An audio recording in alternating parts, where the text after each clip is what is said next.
are really prepared to follow his instructions in every act of our life. The devotee of Vasudeva can alone properly instruct us regarding the nature of the receptive attitude that is the natural position of the pure soul in regard to the absolute, and which can be restored to the conditioned soul only by the grace of Vasudeva if its attainment is sincerely desired by him, by the grace of his devotee. The sight of Vasudeva disposes of all the doubts and difficulties of atheists and agnostics and skeptics as a matter of course. The sight of Vasudeva also destroys the idols of the pantheists and the nihilism of the pseudomonists. The truth is actually found to have the figure of a human being. This is not in any way derogatory to the truth. Man is located in the middle position. There extend on either side of him, above and below, two infinite gradations of superior and inferior beings. Godhead would, therefore, be conceived by our limited understanding as occupying the highest position in the series. But would this assumption be also logical?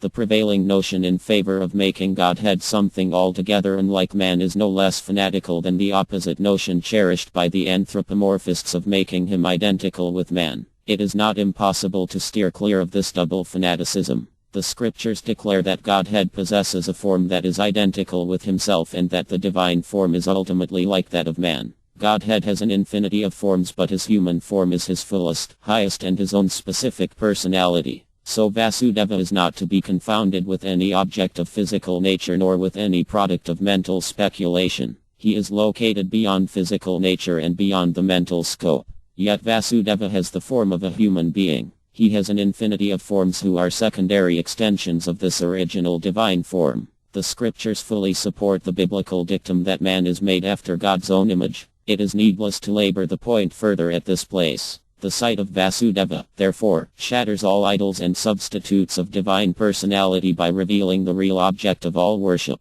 This is the beginning of positive theism. Vasudeva, by his human form, pervades the whole world. Hence he is Vishnu. But Vasudeva pervades the mundane world without being of it. As pervading physical nature, Vasudeva bears the name of Vishnu. Those fortunate souls who realize this fact are called Vaishnavas or worshippers of Vishnu. No one who is not a Vaishnava can be a theist. The Vaishnava is endowed with the experience of the transcendental plane and is thus in a position to understand how Godhead pervades all physical nature without possessing any mundane organs or forms. The enlightenment is imparted by Vasudeva himself. The soul of man can know Vasudeva by his grace. The corresponding attitude in the recipient of his grace is that of the unconditionally submitting disposition. If a person is not prepared to submit unreservedly for being enlightened by grace, he cannot attain to the sight of Vasudeva and is doomed by his own vain choice to grope endlessly in the dark, unwholesome labyrinths of physical nature. By such unspiritual activity the soul may attain all conceivable conditions on the higher and lower mundane planes, but he can never attain to the vision of Vasudeva.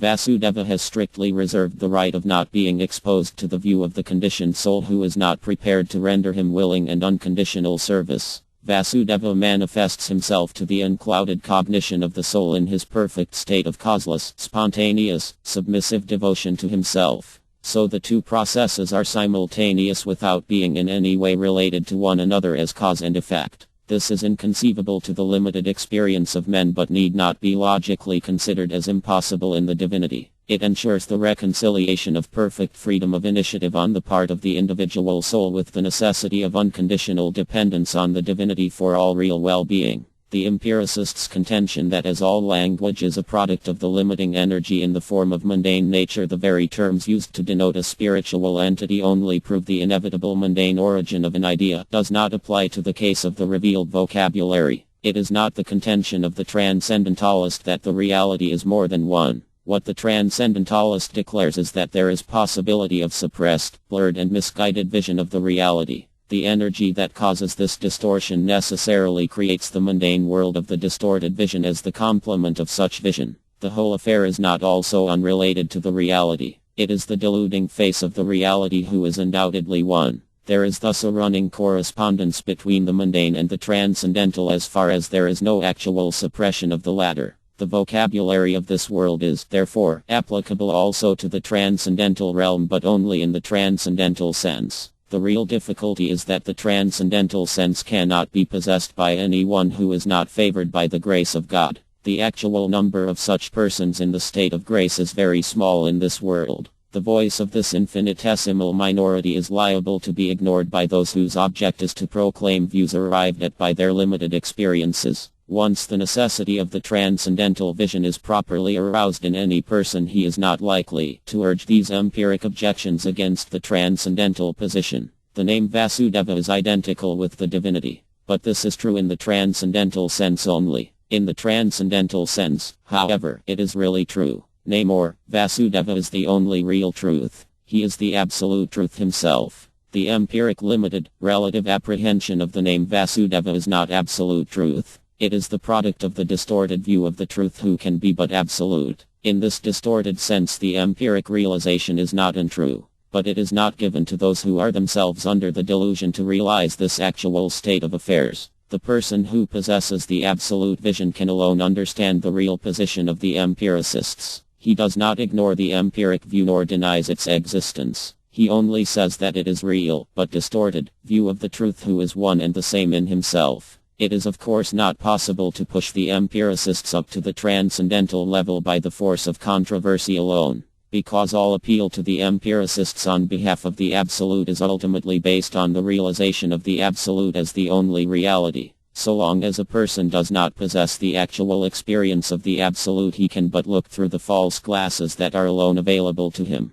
The empiricist can have no real sight of the absolute as he is, till he is favored by the grace of God. At the most he can only admit the necessity of divine grace for obtaining the view of the absolute, real or substantive truth. It is only then that he can really understand the true meaning of the proposition regarding the absolute, viz., that the name Vasudeva is identical with Godhead himself. Therefore, those who may be disposed to accept in principle the worship of Vasudeva but are opposed to the phraseology and ritual that are actually employed in his worship, still continue to flounder in the empiric bog. Such blind assent will do them no real good. Their assent is assent in the empiric sense, which is no assent to the absolute. But there is also such a thing as real assent to the absolute. This assent is the attitude of the awakened soul. This assent is identical with the whole process of worship of Vasudeva, including its ritual and vocabulary. The objection to detail under the cover of a general assent to principle is a dangerous ruse that is often resorted to by self-deluded mentalists for avoiding the clear confession of the truth. The attitude is really at the far end the product of that radical insincerity of disposition which feels an abnormal perverse joy in opposing the truth at all costs. The objection against the vocabulary and ritual should be perfectly untenable if it is made to rest, as it really is, on such thin casuistry. There does exist the legitimate objection against lifeless ritual and pseudo-exhibitions of irrational orthodox. But even condemnation of the hypocrite, however justifiable in itself, is liable to degenerate into the most subtle and dangerous form of insincerity if it does not proclaim a stronger inclination to the truth himself. As a matter of fact, the truth is one and indivisible, but he is not therefore really zero. When we think of him, we require to be on our guard against worldliness on the one hand and hypocrisy on the other. The one leads to worship of physical nature or pantheism in all its forms, and the other to nihilism, which is only the negation of pantheism and can exist at all only in a relation of contradiction to it. Both pantheism and nonism are accustomed to profess its identity with monotheism. The followers of both creeds are worldlings of opposite schools who have no intention of acting up to their professions. Neither is it practicable for them to do otherwise. It is possible for them to be relieved of these anomalous conditions only by the actual realization of self-consistency, by the attainment of the real knowledge of the truth which none of them possesses. The empiric ignorance of truth is not one of degree, it is one of category. The empiricists can form no idea of the nature of the truth as he really is. For such a person to set up as a critic of the truth is sheer folly and malice. To try to mask one's foolishness and malice under the garb of a kind of a hollow ethical prejudice makes it doubly worse. The empiric critics of the worship of Vasudeva formulated in the scriptures should not ruthlessly sin against these universal canons of sound constructive criticism. It is for this very reason that the study of the scriptures is forbidden to those who do not possess the necessary preliminary knowledge that should effectively prevent the assumption of an attitude of profanity.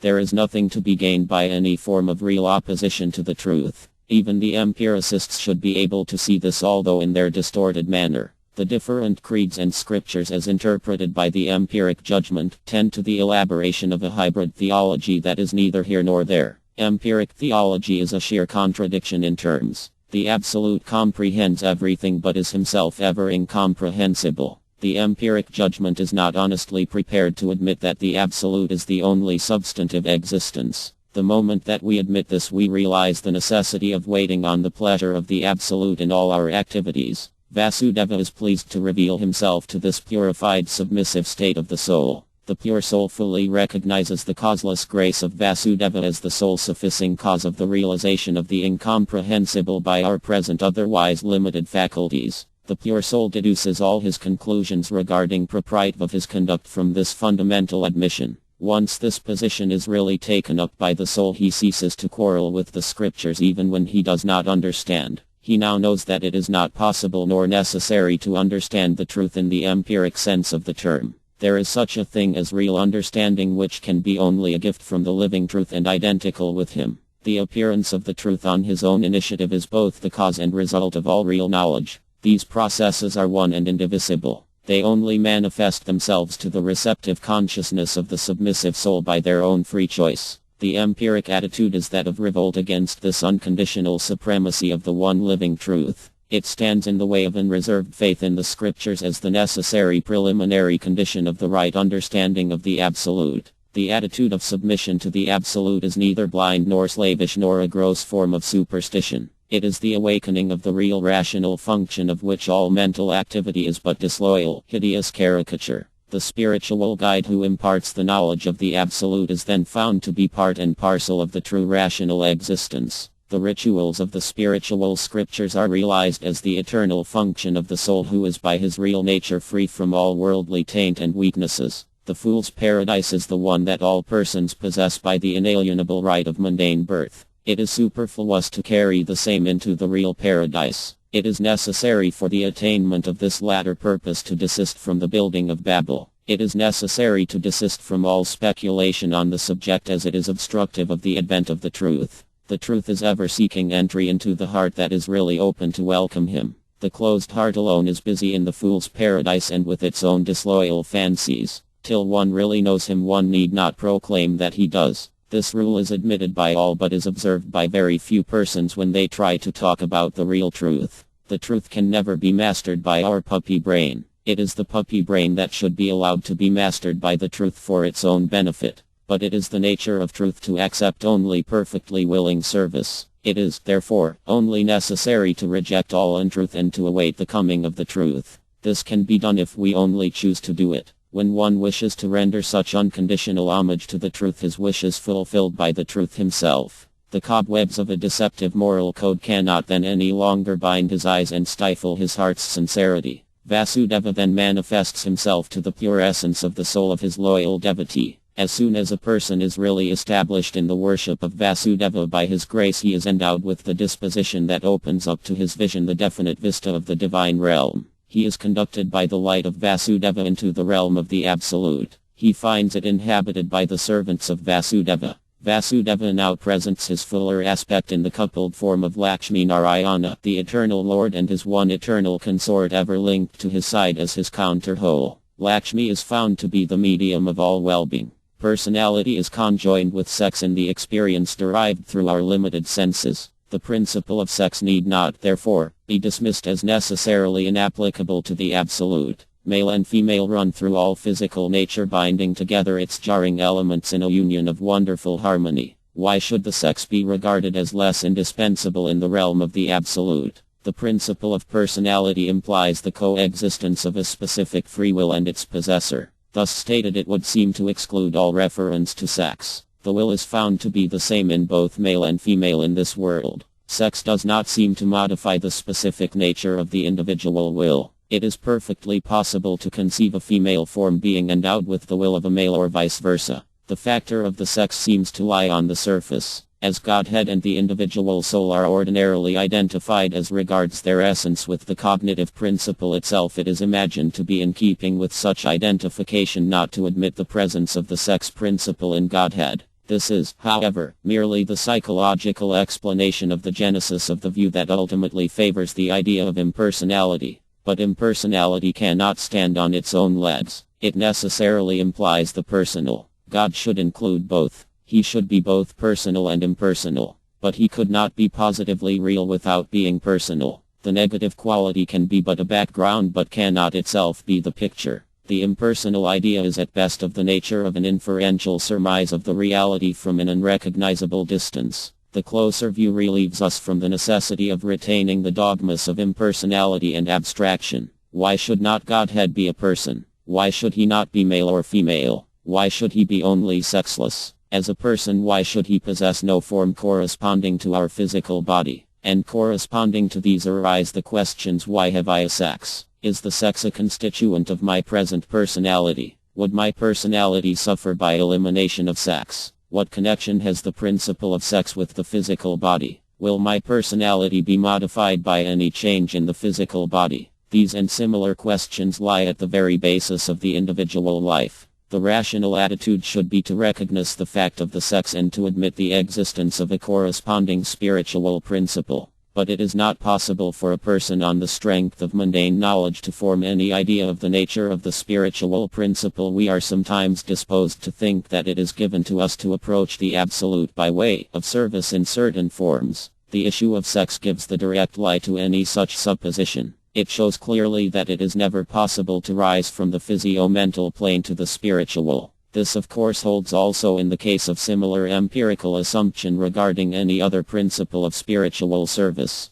But we can understand by the parity of reason that the principle must exist in an inconceivable form. We are supported by the scriptures. Srimad Bhagavatam makes the subject its central topic, round which all other topics are made to turn. The principle is found to occupy a correspondingly important position in the life of man in this world. So there is nothing peculiar or objectionable about the position. The objection of purists is due to the ignorance of the full claim of the absolute. By means of argument alone we cannot go beyond the point that we have now reached. The sex is found to be admissible in the absolute. But the nature of the personality of the divine couple, Sri Sri Lakshmi Narayana, is otherwise unintelligible to the limited understanding. Its knowledge can only be received by grace and is, therefore, a matter of actual realization on the path of spiritual endeavor. We, therefore, reach the conclusion that the divinity is a transcendental person. His personality manifests himself to us at first as that of a male. This is the realization of divinity as Sri Vasudeva.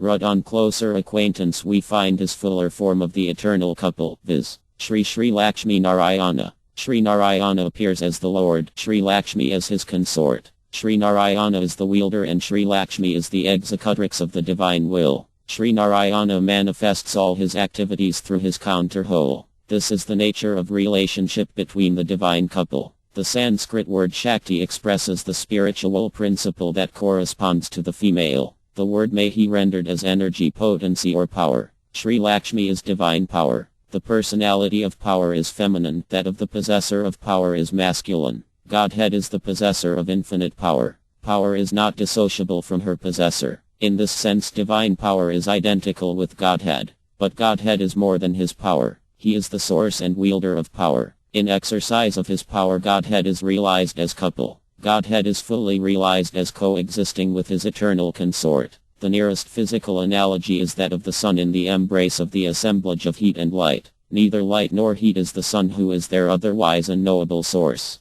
They are manifestations of the potency of the sun. It is not possible to describe the relationship of power with the source of all power in terms of any mental or physical experience. It is possible only to indicate it by way of an extremely imperfect analogy. The eternal consort of Godhead coexists with Godhead. She is the predominated moiety of the Absolute. The predominating moiety is her Lord and Master, Godhead himself. This is the fuller idea of the divine personality. In the soul of man there also exists will in the embrace of power, but both of them in an infinitesimally small measure. This smallness of his magnitude is realized by the individual soul by the service of the divine couple. It is possible for the soul of the jiva to try to live on his own paltry resources. This leads to a wrong estimate of his place and function in the absolute. The point of view that such a course produces is responsible for the misdirection of the soul's activities in the state of self-elected willful ignorance that is to be found in this world. So there is progressive revelation of the nature of the divinity on the path of pure spiritual service. The upward tendency is towards realization of the nature of the full scope of all the concrete relationships imperfectly mirrored in the deluding correspondences of this world, by the soul of man. In this world it is given only to man to have a corresponding existence. The soul of man is thus truly the center of the phenomenal cosmos. This is not the case with any other sentient being, either higher or lower, of this world. The beings of apparently more favored mundane worlds live under conditions that are less favorable for the realization of the absolute. This is due to the fact that they find their position more enjoyable. For the opposite reason, the beings of lower worlds or stages are also placed in a worse position than man with reference to the absolute. These infinite gradations of life also exist as their corresponding realities in the realm of the absolute, enveloping the human personality by their serving activities and affording necessary guidance for the realization of the most perfect service that is found also here on the plane that corresponds to that of humanity. Sri Sri Lakshmi Narayana are objects of worship of this spiritual human plane.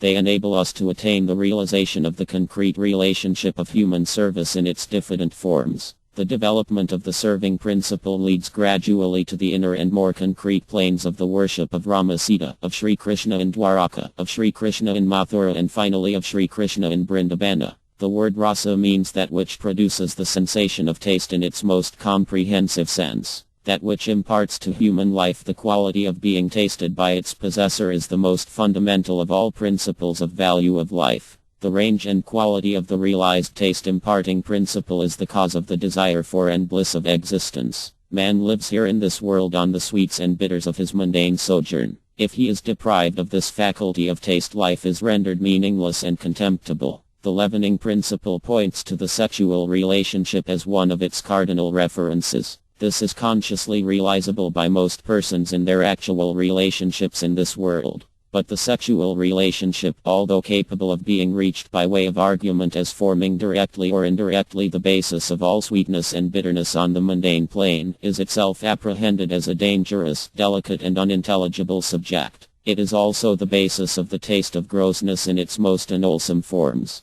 The worship of Godhead is realizable in terms of the quality of spiritual taste evoked and fostered by his service. The relationships of this world, supplied by their deluding correspondence, give a clue to the spiritual quality, but they can never give any substantive idea of the reality which is free from all possibility of unwholesomeness. In fact, it is the attitude of the individual soul that is the cause of all experience of unwholesomeness born of limited vision. As the scope of vision of the individual expands, he realizes an increasing freedom from the sense of unwholesomeness. But this does not apply to the mundane plane, where the so-called expansion of empiric knowledge tends to multiply ignorance and the possibility of unlimited grossness. The conclusion to which such considerations tend to lead may be stated in the following manner. Spiritual life is categorically different from the mundane. No activity on the mundane plane by its mere dimension or manipulation can ever lead to the absolute. The difference between the mundane and spiritual function may be indicated by the corresponding difference of attitude towards the absolute on the part of the individual soul.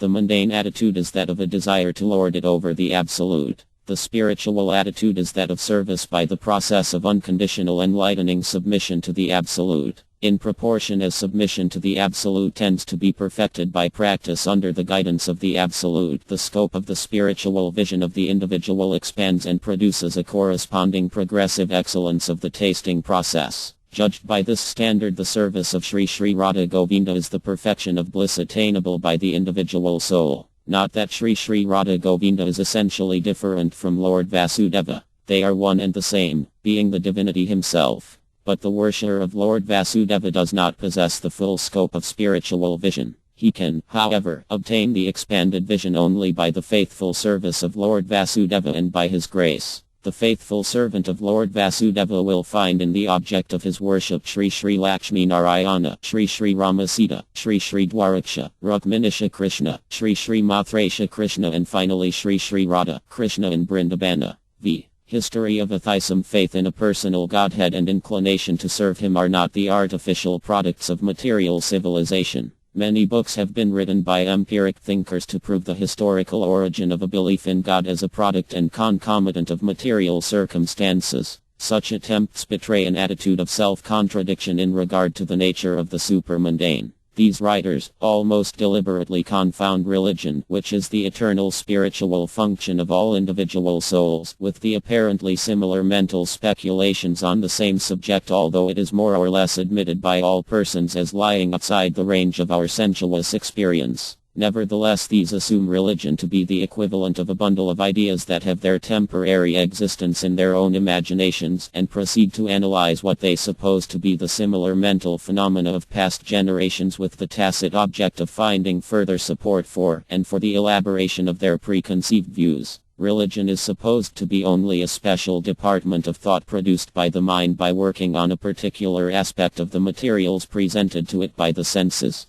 This mental religion is more or less the method as well as goal of investigation of empiric moralists, theologians and scientists. Empiric criticism of the Bible and all mental treatment of the subject of religion are vitiated by the adoption of this faulty method of begging the question at issue. It is necessary to approach the subject with a mind free from prejudices that may have been engendered by such tentative and inconclusive speculations. Love for God and desire to serve Him are functions of the soul, and, as such, are located beyond the sphere of our physico-mental experience, which is strictly confined to the sense perceptions of material space and time. They are not of the nature of positive or negative ideas, however refined, that have their non-permanent existence in our sensuous mind, nor are they of the nature of physical activities in continuation of such ideas that bear the names of love and service in the current speech of the world. These have a beginning and an end, and by their nature are subject to perpetual modifications. But love of God and service of God, which belong to the soul, are eternal and unchangeable. They are not erring mental notions, but the reality in the form of the only function of our souls, and belong to a plane of existence higher than the sensuous mind, to which no critic of the empiric school has any access. But our sensuous minds are, and have been always, enabled, by the grace of God, to believe, no doubt dimly and imperfectly, in the great difference that must always exist between the physio-mental and the spiritual, whenever we are in a position to turn to the subject which is always knocking at our door, our unbiased attention, in other words, when we are sincerely desirous of knowing the absolute. On the path of such inquiry, the first axiom to which our unreserved assent is invited is this, viz., that the service of the Absolute is the only function of our soul in her pure, natural state. The fact may also be stated thus in terms of her present temporary, deluded existence, viz., that the inclination to serve the Absolute is innate in the soul and is spontaneously aroused and asserts its superiority to all other forms of activity as soon as the nature of the service is properly explained, the resistance of her physical and mental equipments notwithstanding, provided she gives to the subject which she is free to do, her unbiased attention.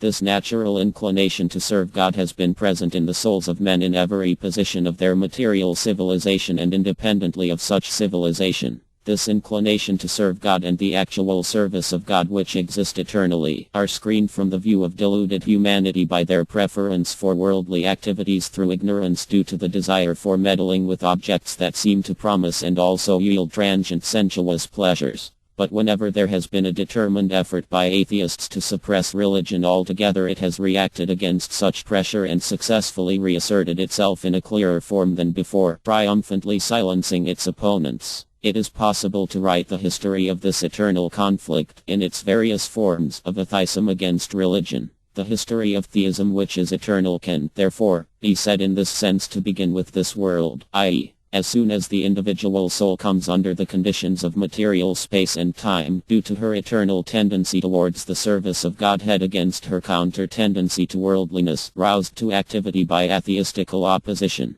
Atheism, the correlative of theism, is of this world and has always existed, and has often predominated in it. In this world men are found to be naturally divided into two mutually hostile groups, viz. L. those who seek what is permanently good for them, and 2. those who desire what appears to be pleasant, without considering the consequences of its acceptance. The number of those who belong to the first group has always been infinitesimally small in this world, which is of the nature of a temporary abode, or rather, house of correction, of those souls who have lapsed from the state of grace by reason of their preferring the pursuit of selfish enjoyment to service of Godhead. Atheism has been on the whole the prevailing creed of this world. It has, however, been always compelled to masquerade in the garb of religion. But whenever a theism has been openly professed by the greatest leaders of thought and has appeared to be on the point of scoring a final and decisive victory over its rival with their influential support, the latter has invariably reasserted itself, has demolished all efforts of the former, and has consolidated its position by the refutation of such arguments as had been urged, or had seemed likely to be urged in the future, against it by its opponents, to an extent that was within the grasp of the contemporaneous generations. Atheistic opposition has thus resulted in the gradual and further elucidation of the theistic position. But although the opponents of theism have been silenced from time to time, they are not always really converted to the views of their victorious rival, with the exception of a very small number. Although most of them are compelled to profess a temporary, hypocritical allegiance to the manifested truth, from worldly considerations. These hypocritical followers, indeed, afterwards prove the worst enemies of the re-established religion, and by their show of its acceptance prepare to betray the citadel to the enemy, till at last raw tennis inside and outside the system necessitates a vigorous reassertion of the truth for the benefit of the few who really want to serve God. It takes a considerable time after birth for a man to acquire a fair measure of experience of the material world. The term matter is applied to those external objects and their qualities that are perceived by the senses. In proportion as the senses of the child are developed, they are enabled to have a fuller knowledge of the qualities of material objects, and to enjoy in an apparently more and more conscious manner the pleasures yielded by such exercise of the senses. The more the qualities of material objects are enjoyed, the stronger the desire for such enjoyment becomes, till gradually the minds of men become so devotedly attached to this pleasurable exercise of the senses that they have no taste left for anything else. The pleasures of sound, touch, color, taste and smell thus tend to color and impart an overpowering charm to all activities of the mind, and invite the deluded soul to be naturalized to the condition. The soul once enslaved to the mental outlook cannot be roused to grasp the unwholesome transitory character of the earthly sojourn, although constantly reminded of the same by the most significant facts of her worldly experience, viz., birth and death, and she seems to forget for all practical purposes the fact that as soon as one dies one ceases to have any further connection by way of continuity of consciousness with these very material objects that appear to possess a distinctive individual reference to him when alive. If by rare good fortune, the clear consciousness of the transitoriness of the worldly life is awakened in the deluded soul, she naturally tries to desist from the exclusive pursuit of worldly enjoyment and turns round to reconsider the whole position. A person who stops in the midst of his worldly pursuits to consider the implication of their transitory nature, puts to himself in some form or other these three questions, viz., who am I, the apparent enjoyer of this world? What is this vast world itself? What is the real nature of the relation between this world and myself? Whenever the soul with her back to worldly pursuits asks the above questions, she finds the answer in her own awakened consciousness. The answer which the inquiring soul receives, being put together in a systematic form, comes to be known as science and philosophy. The answer which the soul receives may be either L, her own real consistent answer, or 2, of a heterogeneous character. But why does not the soul, who is in essence the same, receive the same kind of answer in all cases? The real nature of the soul is purely spiritual. The answer which she gives when she is in her own proper condition is the true answer and is the same in all cases. This mundane world is not her real home. It is material, that is to say, not of the essence of the soul but the product of the deluding power of God, which makes it resemble the realm of the spirit. The illusion-producing power who has made this world is of the nature of the shadow of the superior spiritual power of the divinity. The individual soul is an infinitesimally small separable part of the latter whose nature she shares. The soul resident in this unspiritual world is under the delusion that her essence is material, and she has a natural affinity with the deluding power, although there is really no such affinity at all. This is a heterogeneous alliance. The deluded soul's own proper nature is eclipsed and becomes dormant by the operation of the deluding energy, resulting in the apparent identification by herself of her function with those of the body and limited mind, being thus unnaturally alloyed with the qualities of material energy. The individual soul, whose real nature is purely spiritual, on imbibing this mixed character by operation of the material energy of God, functions by direction of the material mind in accordance with the dictates of this adventitious, unnatural, second nature. The spiritual principle of self-luminous cognition, by such subordination to the principle of limitation, is perverted into the mind of the fallen jiva, which is an extraordinary mixture, or rather incarceration, of spirit in a subtle material case. The answers that the mixed mind under the lead of the deluding material energy of God returns to the questions put to it are also necessarily heterogeneous, that is, self-contradictory. These answers of the soul fettered in the material mind reflect the heterogeneity of customs, dress, food, language and mode of thought of the country of the temporary sojourn of the physical body which encases the mind. Differences in respect of place of residence, age and condition of the physical body all tend to make the answer correspondingly different in every case. There is thus a twofold perversion due to the twofold incarceration of the soul in matter, viz., in the subtle form of mind and grosser form of physical body, by means of which she is deluded into relation of affinity with country, race, language, etc., which differ in the case of different individuals represented now by the physical body and mind. In order to discuss in an adequate manner and in detail these heterogeneous answers, it would be necessary to examine the history of all countries, to come into direct contact with the peoples by means of journeys through those countries, and to master the different languages of the world. This is not the present purpose, and a cursory glance at them will suffice to afford the reader a working idea of their general nature. Of the above two kinds of answers received by the soul, that variety which is true is also the one that is alone reasonable. The heterogeneous answers, although extremely diverse in character, are also, however, divisible into two distinctive groups.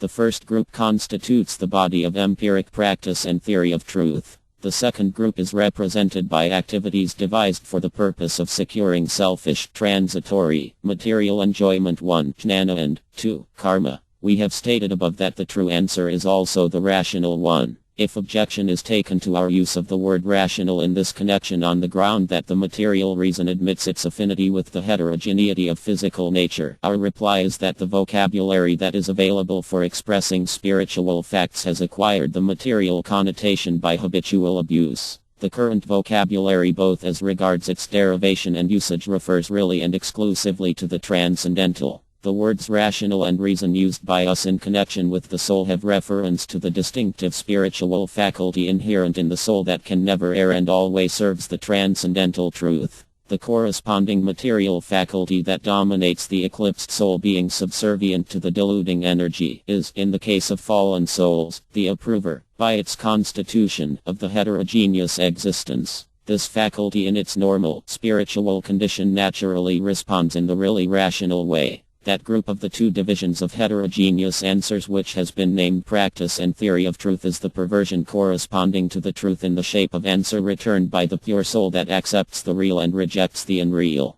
This heterogeneous knowledge in its synthetic or positive aspect represents the qualities of matter and favors the view that matter is eternal and the ultimate cause of everything, and, negatively, tries to establish the view that the Brahman or the Absolute is devoid of all distinctive qualities, a conclusion which is reached by the denial of the existence of matter. That division of the heterogeneous answer which has been named activity in quest of transitory, selfish enjoyment, is the pursuit by the soul, under the domination of the deluding power, of non-God. The correlative of this is the pure rational activity of the soul in the form of the service of Godhead by means of spiritual thoughts and deeds. The heterogeneous answer, with which most of us are more or less familiar, may be conveniently considered under two heads, according to the nature of the object of human life offered for our acceptance, which is either L. material pleasure, or 2. extinction of material existence. The heterogeneous answer confines itself, as regards its subjective reference, to phenomenal nature which, according to this view, exhausts all existence. The view that holds material pleasure as the end is in its turn divided into two sections according as the pleasure to be pursued is either selfish or unselfish. We shall consider first the view that the end of human life is the attainment of selfish material pleasure. According to the supporters of this opinion, there is no God, no soul, no other world, and no moral consequence of acts done by us. Our only proper function is to spend the time in constant sensuous pleasures with discretion to avoid any unpleasant worldly consequence. Such view has seldom been fully acted upon in civilized society. It has remained practically confined as theory to the persons who have conceived and propounded it in the different ages and countries. Such individuals are the Brahmana Charvaka in India, Yangzhou in China, Leucippus in Greece, Sardanapalus in Central Asia, Lucretius in Rome.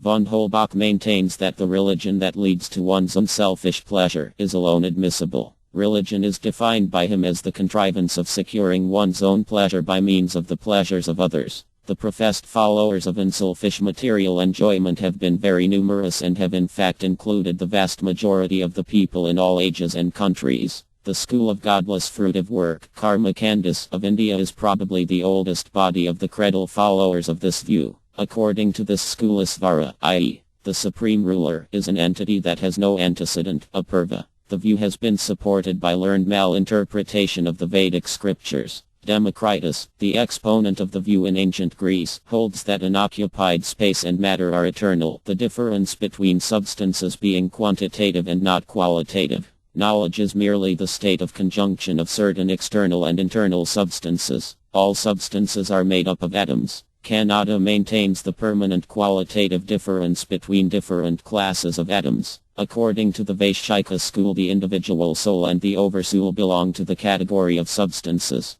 Plato and Aristotle do not admit God to be the only eternal entity nor as the only cause of the world. This makes their systems share the defect noticeable in Kannada. Gassendi, Diderot and L. A. Metairie belong to this class. According to Comte, we should regard theism as infancy, philosophy as childhood, and positivism as mature stage in the evolution of thought. Men are required to be philanthropically disposed and to be disinterestedly religious in their conduct. The earth is the supreme fetish of Comte, the country his supreme medium, and human nature his supreme being. Mill is in substantial agreement with Comte. The propounders of secularism in England include the names of Mill, Lewis, Paine, Carlyle, Bentham, Combe, Holyoake, Bradlaugh. But the faculty of reason, even when it happens to be engrossed in matter, if only it could be induced to consider the subject in an impartial spirit, is bound to reject all these views for their extremely bad logic. The materialist proclaims the necessity and wisdom, above all things, of reducing the number of categories, and in fact it is this which leads him to deny the existence of the transcendental. But his own method leads him to the formulation of an infinite number of categories. Materialism is artificial and unscientific as it ignores the principle of self-consciousness and holds material nature to be eternal. It calls self-consciousness a quality of matter and at the same time asserts it to be the regulative principle of the entity of which it is declared to be the quality. It involves the subordination of the principle of self-consciousness, which is the better and higher principle, to gross matter. Ferris. There is no proof of the permanence of matter. Prof.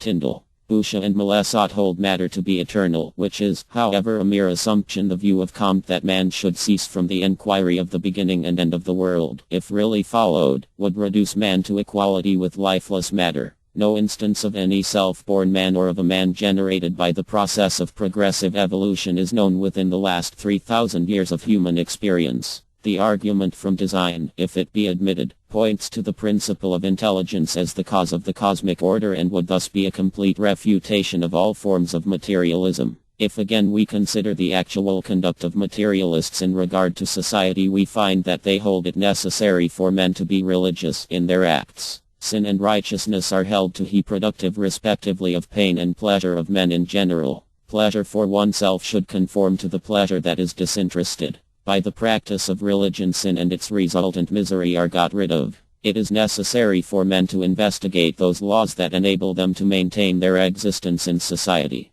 The actions performed by men bear fruit even after their death for other beings of this world. In this sense, acts never die. Acts are transformed into forces that did not exist before. Such forces, being nourished by other future acts, are the cause of the continued improvement of the world. This is the disinterested reward of one's acts. The professors of disinterested material pleasure as the object of human life are, in fact, identical with the school that regard the selfish pleasure of oneself as the object of life. This is proved by von Holbach under the name of Mirabd in his System of Nature, 1770. In that work he has shown that there is no such thing as disinterestedness in this world. Religion is only a contrivance of securing one's own pleasures by making others happy. No one would care to do that which did not bring pleasure to himself. Even the sacrifice of life is made for pleasing oneself. All pleasures flowing from religion are for one's own self. Even love for God is for one's own pleasure. Whatever is natural is necessarily selfish because nature refers to the self.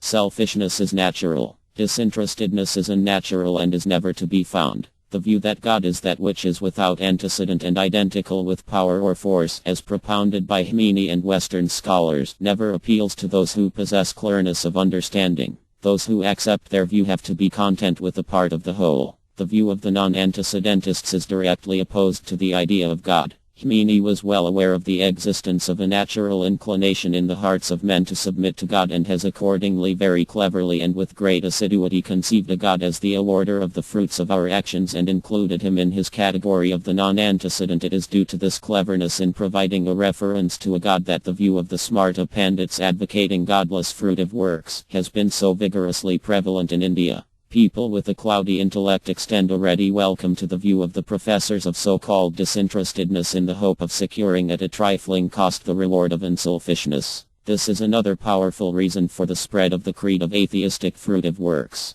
The instructions of the professors of disinterested material pleasures may be appreciated at first, to a certain extent, by people by reason of their own selfishness. But they will scruple less to commit sinful acts the more they will enter into the spirit of the system. It is in this way that the system quickly enough degenerates into one of expediency pure and simple, in which every individual member is free to act for his own pleasures in a way that appears to him to be not obviously against the general interest, and soon learns to care only for the external appearance of his acts. In the absence of a God to punish, the only check on the most reckless pursuit of selfish pleasures will be the fear of public exposure. And various expedients will accordingly be devised for avoiding the consequences of such a contingency. The truth of this criticism is corroborated by the notoriously lax practices of the ordinary Smarta Pandits who are adepts in twisting the rules to any extent to suit their individual purposes. In the nominal provision for the worship of a God as found in this system, we do not notice any of the characteristics of real devotion to God. Some of these even opine that the worship of God is only a variety of fruitive works. Or, in other words, that it is prescribed for people in a general way and is optional in their own case. Comte has provided for the worship of his conceptions as God for the reason that they appeared to him to be true. In this Comte is more sincere. But Hmeni and the others are more far-sighted. The views of Comte and Hmeni are identical in theory. Those theories of the elevationists in effect sometimes affect to say to devotion, I follow you. I make men fit for devotion to God. I shall bring the sinners to your feet after purifying their minds. These professions are the result of duplicity. When work truly follows devotion, it does not claim any separate recognition of itself but is content to pass under the name of devotion. So long, however, as work is disposed to retain its own separate designation, it seeks its own glorification as a rival process claiming equality with devotion. This attitude leads it to claim all credit for every effort for the advancement of science, of society and industry, etc., as flowing from itself. But as a matter of fact, when such work is transformed into the nature of devotion, i.e., service of God, science, society, industry, etc., are rendered even more glorious and progressive. The view that material extinction is the proper object of life is held by the philosophical schools of Buddhism and Jainism. The genesis of the view is supplied by the fact that material pleasure is essentially trivial and is not genial company for a spiritual being. The experience of this gives rise to the theory that all existence is misery. It is a significant fact that the ordinary Buddhist of today, at any rate in Burma, is not a pessimist. He believes that God exists eternally, that he has created the world. It is he who appeared in this world as the Buddha and always exists as God in heaven. Men will go to heaven by doing good works and by following the rules laid down by the Buddha. This is not the Buddhistic theory of the schools. In fact, these pessimistic views that have been adumbrated with so much subtlety of argumentation are never accepted as common property by the society. They are bound to remain locked up in books and in the minds of their teachers.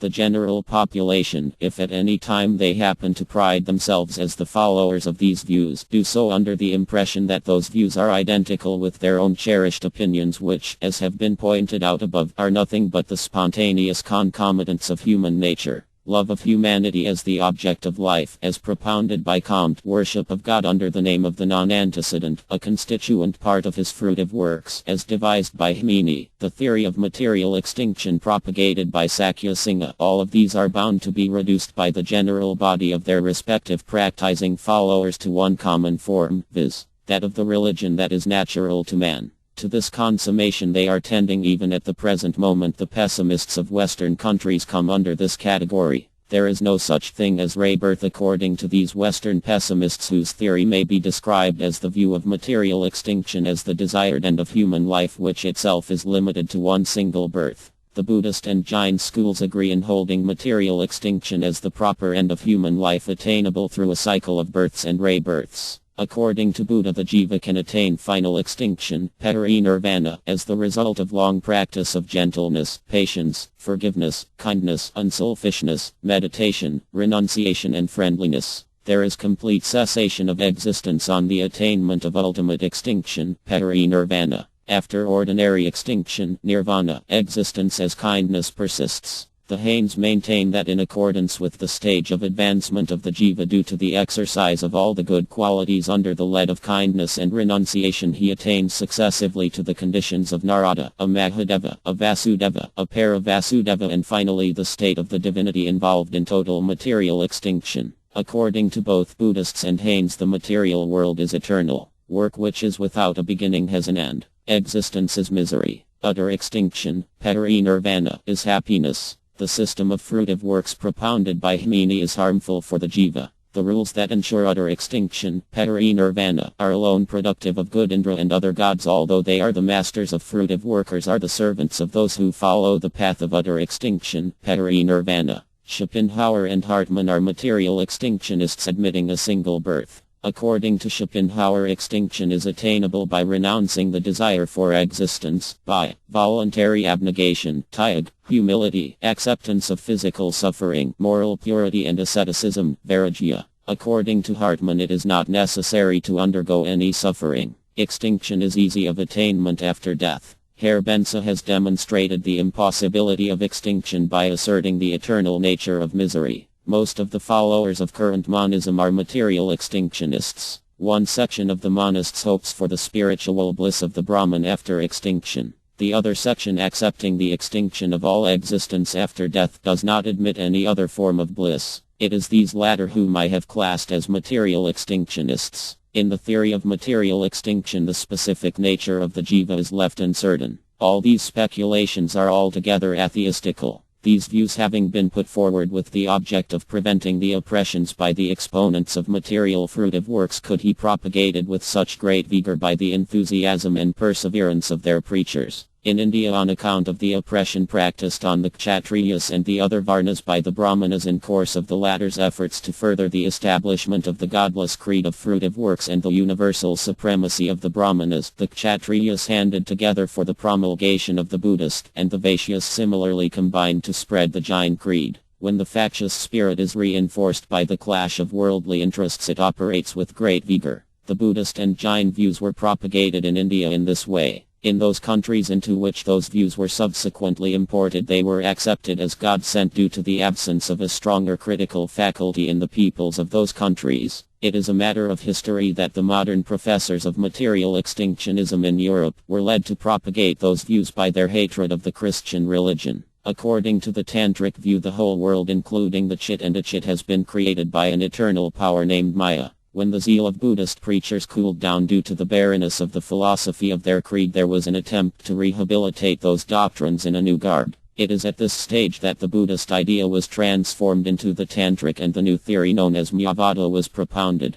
This cult of Maya passed under the name of Buddhism inside that religion. This subtle form of Buddhism under the separate designation of Mayavada spread rapidly among the non-Buddhist populations. We have the genesis of the illusionist Vedantists when the cult of Maya assumed the form of a philosophy resting on Vedic interpretation. The same cult obtained currency among the hill tribes as Maya Saktivada, conforming to the Tantra Shastras. The Tantric view, according to many, is derived from the Sankhya philosophy of Kapila, but the latter is the progenitor of the Saiva cult, in which physical nature occupies an honored position, which may have been the cause of the mistaken view that assigns to the Tantric cult its Sankhya origin. In the Tantra, physical nature is the mother of the conscious principle, but these two are coordinate in the Sankhya philosophy. A form of extinction in the shape of absorption into physical nature has also been imagined. The worshippers of the power of physical nature sometimes supplicate her in imitation of the manner in which the professors of the principle of self-conscious power express the thoughts of their minds in addressing God. Vitholbach.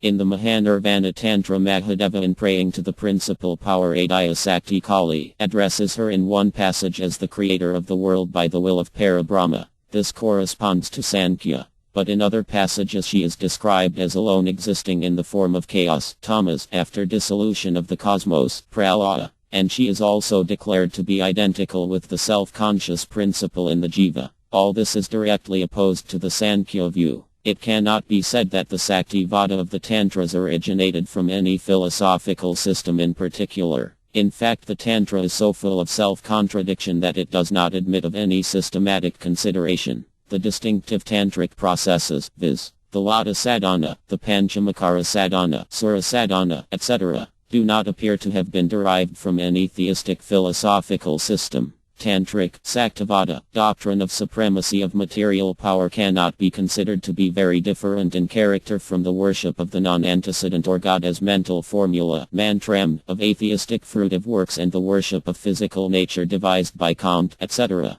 There are a few scholars who admit the existence of nothing except mental ideas. They hold that the objective world has no real existence. Ideas are the only entities. The soul that is held by others as the subjective reality is also ineffective. There is really nothing except ideas. Bishop Berkeley and a few others are more or less of this opinion. It is they who have given the view the name of idealism. Mill has also admitted this view to a certain extent. Idealism should not be regarded as identical with spiritualism. Idealism is merely the mental contemplation of material objects perceived through the senses. Such contemplation establishes the connection of the principle of self-consciousness with physical nature. It is not essentially different from matter. Idealism is, therefore, by no means outside materialism. Among the undifferentiating monists, a few have held that there are no such things as God or any substantive cosmic entities, but it is only the ideas of them that have existence and that it is the idea that is the undifferentiated truth. This view is altogether trivial. Its professors never acted up to their principles. Idealism should logically be classed under materialism. There is a certain class of people who argue that what is supposed to exist does not really exist. All entities are impermanent and they belong to the category of the non-existent as soon as they undergo transformation or destruction. Therefore, the non-existent is the eternal and true. This opinion has no substance. Such sophistical argument is advanced by a class of deluded people who are especially fond of indulging in abstruse futile hair-splitting. That the non-existent is true is a proposition that carries its own refutation. From such abstruse speculations has arisen a body of opinions which is known in the English language as skepticism, supported by Hume and a few others. Skepticism, although in itself it is inconclusive and unnatural, was at one time welcomed by people and also accepted in practice. The doctrines of selfish material pleasure and material extinction give rise to so much mischief in the world that men came to entertain a great contempt even for the very name of such religion. The nature of man is pure and endowed with the tendency of devotion to God. It never finds joy in materialism. Skepticism is nothing but the last desperate attempt of the human reason to break its chains by its own strength after it is banished by materialism to the dungeon of ignorance and finds its hands and feet heavily fettered with chains of iron. It was attempted to be established by rank materialism that matter is eternal and that matter alone is true. Many echoed the views of Huxley that no matter what the event may be, unless it is affirmed to be the transformation of material causes, it is not a scientific proposition. Nothing can be proved except matter and that which sets it in motion. The principles of cognition and feeling, it was affirmed, will be altogether discarded by the scriptures in the long run. The soul will be steadily submerged under the rising tide of materialism. Freedom will be put into bondage by the dead hand of providence. It was when a numerous body of men were arguing in this immoral strain that the nature of man, feeling its own degradation, made an attempt to direct its reason along a different track. Disregarding all the evil consequences of this new effort, being determined to destroy the materialistic theory at all costs, human reason gave birth to skepticism. The evil in the form of materialism was undoubtedly got rid of, but skepticism did even more harm to theism than what it prevented. People began to suspect that we cannot find the real truth. We can only experience the qualities of objects. Where is the proof that even this experience is true? By means of the senses we perceive different qualities separately. As for instance, we perceive color by the eye, sound by the ear, smell by the nose, touch by the skin and taste by the tongue. The knowledge of the object is obtained by means of the aggregate of the qualities imbibed severally through the 5 channels of such knowledge. We would have obtained the knowledge in a different form if instead of 5 we had 10 additional senses. Under the circumstances, whatever knowledge we happen to possess is wholly tentative and doubtful. By such skepticism, although materialism was destroyed, spiritualism did not profit in any way. Skepticism admits unreservedly the real existence of objects. What it asserts is that we do not possess any knowledge of the real nature of objects, as our knowledge is imperfect, and also that we have no means of having the requisite kind of knowledge. Skepticism destroys itself inasmuch as it admits the undoubted existence of the reality. If there is such a thing as absolute reality, skepticism is left no ground to stand upon. On a careful consideration, skepticism appears to be meaningless jargon. Who is it that doubts that I exist? I myself. Therefore, I exist. All these 3 views, viz., materialism or the doctrine of material power, idealism and skepticism, are forms of atheism that have existed from ancient times. These include all possible varieties of atheism. We have arrived at the conclusion after careful inquiry that the claims of the atheists of recent times to be propounders of original views are untenable in every case. They always express only the old views under a different name and guard. Many systems of philosophy have been promulgated in this country. Of these, Sankhya, Nyaya, Vaisheshika and Karwanti-1 and Limansa are professedly atheistical. Tanyala and the pseudo-monistic interpretation of Vedanta are veiled forms of atheism. We can, in this place, only bestow a passing glance at them. Sankhya philosophical system: God cannot be proved. Isvarasidha 192. If God is admitted, he must be either free or dependent. Muktabada or Antyatvarabhavana Tatsida 193. Free God is unrealizable. Dependent God has not the quality of godship.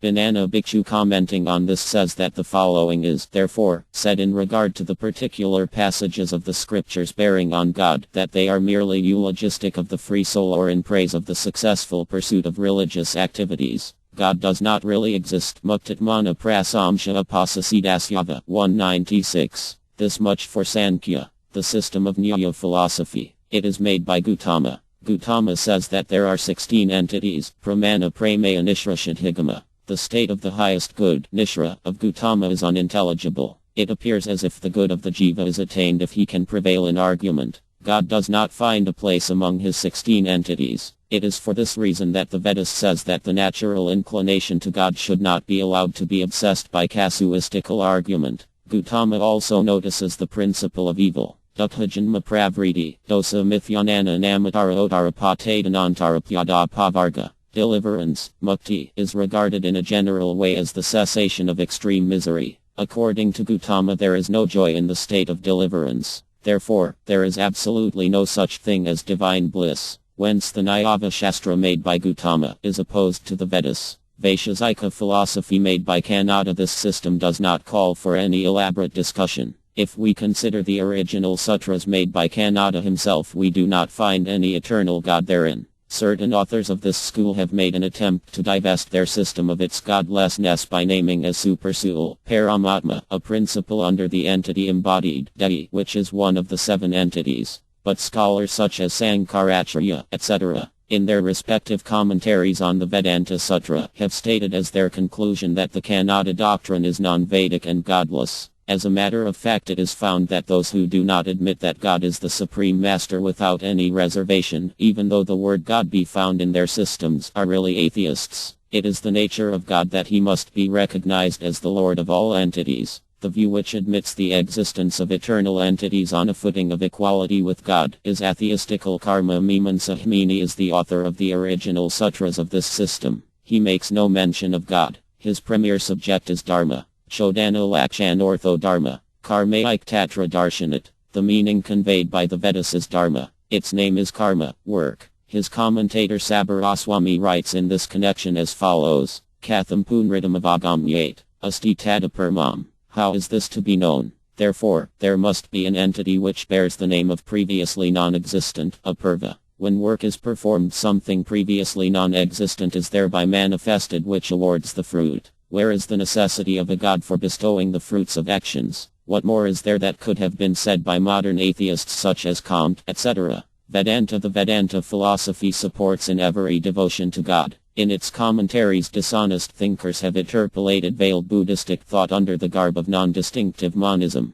But saintly persons have shown the good path to the people of the world by composing with great care proper commentaries of the original sutras. We shall consider the futility of monism in another place. Yoga. The Shastra made by Patanjali Rishi bears the name of Yoga Shastra. The following sutra is embodied in the chapter on method of the Shastra. Klasa karma by Pakashayar Aparamrista Purusavasya Svara. Tatra Niradasam Sarvajnya Vijam. Shapurd Samapi Guru Kalinanavach Hedat. The being capable of taking the initiative and troubled by tribulations in the four forms of misery, work, consequence, Vipaka, subject, Asraya, bears the name of God. In him is located the seat of extreme omniscience. He is the preceptor of all the people that have gone before, inasmuch as he is uninterrupted by time. This statement of the subject of Godhead in this system has led many to think that Patanjali is really a devotee of God. But one who has read the Patanjali Yoga Shastra to its conclusion with special care and judgment cannot be so mistaken.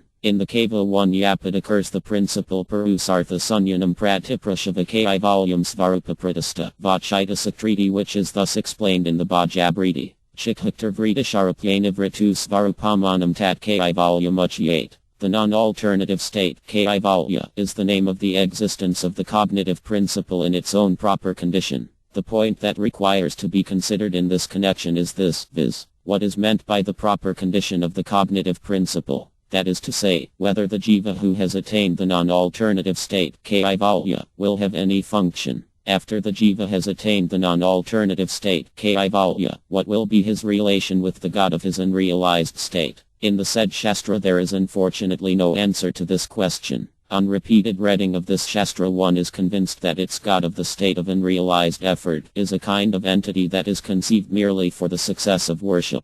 He is not to be found in the realized state. Can such Shastra be considered as theistic? All these atheistical opinions have been preached in this as well as other countries under different names due to difference of language. Reason is of two kinds, viz., pure reason and adulterated reason. The faculty of the soul in its pure state that applies itself to the examination of the self-conscious may be described as pure reason. It is without defect and is a function which is natural to the soul. The perverted form of the above faculty due to association with the material principle that is found to guide the soul when she is engrossed in matter is the adulterated reason. This adulterated or pseudo-reason is of two kinds, viz. 1. Alloyed with fruitive works, karma misra, and 2. Allied with empiric knowledge, jnana misra. It is also called sophistry, tarka. It is this which is condemnable for the reason that there happens to be present in it the following defect, viz. Error, brahma, delusion, pramada, deceit, vipralipsa, and inefficiency of the organs, karanapatava. Its decision is defective in all cases. That which is established by the real reason is the same in all cases. The opinions that are produced by the adulterated reason are diverse and mutually conflicting. By acting in accordance with those opinions, the incarcerated jiva earns only the bondage of ignorance as the fruit of such procedure. Adulterated reason owes its origin to the operation of matter. The material picture which the individual soul, imprisoned in matter, receives in the first instance by means of the senses is carried to the brain by the nervous process. The reason then goes to work on these pictures that are preserved in the brain by the process of memory. This activity gives rise to various concoctions and abstractions. The term scientific knowledge is applied to the beauty that is perceived by the assortment of those pictures. By the processes of analysis and synthesis, those pictures are made to yield hues in the form of secondary conclusions. This is called reasoning. Comte said, a sort that which has been observed and from it investigate the truth. Let us now consider whether the reason which is brought to bear on the pictures that have been obtained originally and exclusively from the material world can be designated as reason born of matter. How is one to know about supermaterial objects and their qualities through this process? If there happens to exist any supermaterial entity, there must, therefore, also necessarily exist for the realization of the same some process that is suitable for such purpose. That those who are not acquainted with this higher process or do not like to be acquainted with it due to prejudice, adopting the reason that is based on matter, will speak the language of delirium, admits of no doubt. In those cases in which the investigation of the material world happens to be the sole endeavor, the reason that stands on matter yields the best results. This adulterated reason is specially effective in all forms of material affairs such as arts, bodily activities, warfare, music, etc., etc. In the first place, adulterated reason in alliance with empiric knowledge arrives at certain decisions and subsequently joining hands with fruitive work completes them by carrying them out in practice. When the affair of the railway was first settled in the mind of a materialist scholar, his reason was at that time alloyed with empiric knowledge. When it was reduced to practice, the reason becoming imbued with fruitive work applied itself to the work of manufacture. Works such as the industries, etc., are as a matter of fact the proper subject of the adulterated reason. Supermaterial entities are not its legitimate subject and therefore its application to them is not practicable. Supermaterial reason is in a position to act only in the case of supermaterial entities. Materialism, the theory of material force, material extinctionism, idealism, all these systems adopting the reason that is dependent on matter for the purpose of investigating the cause of the world which happens to be supermaterial, could necessarily obtain no satisfaction. This was so because the process they adopted for the purpose happened to be quite ridiculous. All the books that have been written by them are, therefore, merely the meaningless utterances of delirious persons. Although the real reason happens to be the natural faculty of the soul, yet the soul that is encased in matter, under the heavy pressure of the load of matter for making it the exclusive subject of his contemplation, shows greater honor to adulterated reason. Hence most people of this world are upholders of the mixed reason. The supermaterial unalloyed reason is very rare. Those alone who through good fortune are actively disposed to serve the introspective faculty are acquainted with the greatness of pure reason or spontaneous exclusiveness, saha samadhi. From a remote antiquity the world with a superficial vision paying honor to adulterated reason had been hoping to obtain from itself its own realization. All the different views which were propounded by such reason, although they are at first accepted by it with cordiality, prove unsatisfactory to itself in the long run. But the reason, even when it is limited or mixed, cannot be without relation to the soul. At times it tries to do good to the soul. When after having brought forth the long series of heterogeneous views and talked deliriously in many different ways, the adulterated reason could obtain no satisfaction, it developed a feeling of contempt for itself. It began to cry deliriously. It said, "Alas, how am I abandoning my nature by straying far away from the soul to whom I am eternally joined, having been occupied in such superficial activities?" Lamenting in this way, weighed down with fear, it admits, when it happens to be on its last legs, God as the source of all activities. At this stage the human mind proclaims to all countries that God is realizable by the adulterated reason. In this mood Udyanacharya wrote his work, the Kusmanjali. In England the opinions that are promulgated under the names of deism and natural theology should be recognized as meeting the approval of those people who profess those opinions by reason of their being in the above-mentioned condition. The theistic principle that is established by the process of adulterated reasoning is extremely imperfect and, in regard to the reality, is both foreign and incomplete. Because the theistic conception that is brought about by reason in alliance with matter is a specific and limited idea, viz., that God is the mere cause of matter. It is artificial inasmuch as there is in it no real advancement towards the spiritual state proper, no direct activity of the soul nor any investigation of the reality. This will appear later in its proper place. Such delirious mixed reason, even after admitting God, is unable to establish the unity of God on account of materialistic errors. Sometimes it supposes God to be a dual entity. Thereupon in their judgment the spiritual principle appears as one God and the material principle as another God. The God, whose nature is imagined to be spiritual, is supposed to be the source of good. The God as the material principle is opined as the cause of all evil. A certain scholar who bore the name of Drodvastra, in his work the Zendavesta, admitted the dual nature of the divine principle in recognition of the eternity of the two gods as the evil and the good principle respectively. Theistically disposed persons showed their contempt for him by designating him as the rotten interpreter, Jaranmamansaka. This designation is retained even to this day, having been applied subsequently in connection with all superficial persons of the schools of fruitive work and empiric knowledge. Drodvastra is an ancient scholar. His view received no support in India but spread successfully in Iran. Becoming infective, his view produced, in the religion of the Jews and subsequently among the followers of the Quran, Satan as the rival of God. About the time when Zoroaster was preaching his view of two gods, the necessity for three gods being recognized among the Jews, the doctrine of the Trinity was originated. In the Trinitarian view, at first the three gods were conceived as separate from one another, and subsequently, when this appeared unsatisfactory to the scholars, they elicited the interconnection among them by the elaboration of the theological principles represented by God, the Holy Ghost and Christ respectively. In the particular age or sect in which Brahma, Vishnu and Shiva are conceived as different gods, the unsatisfactory circumstance of similar belief in three gods occurred also in India. Scholars, having established the theoretical unity of those three gods, have incorporated in many parts of the Shastras advice discountenancing their separate existence. In different countries there is also found to exist belief in many gods. Especially in very backward countries, monotheism in a pure form is not found to prevail. At one time it was the practice to regard the gods, such as Indra, Chandra, Vayu, Vruna, etc., as mutually independent. The school of the Mimamsakas, interpretationists, correcting the above view, subsequently established a single god, viz. Brahma. All this is mere delirious utterances of reason deluded by matter.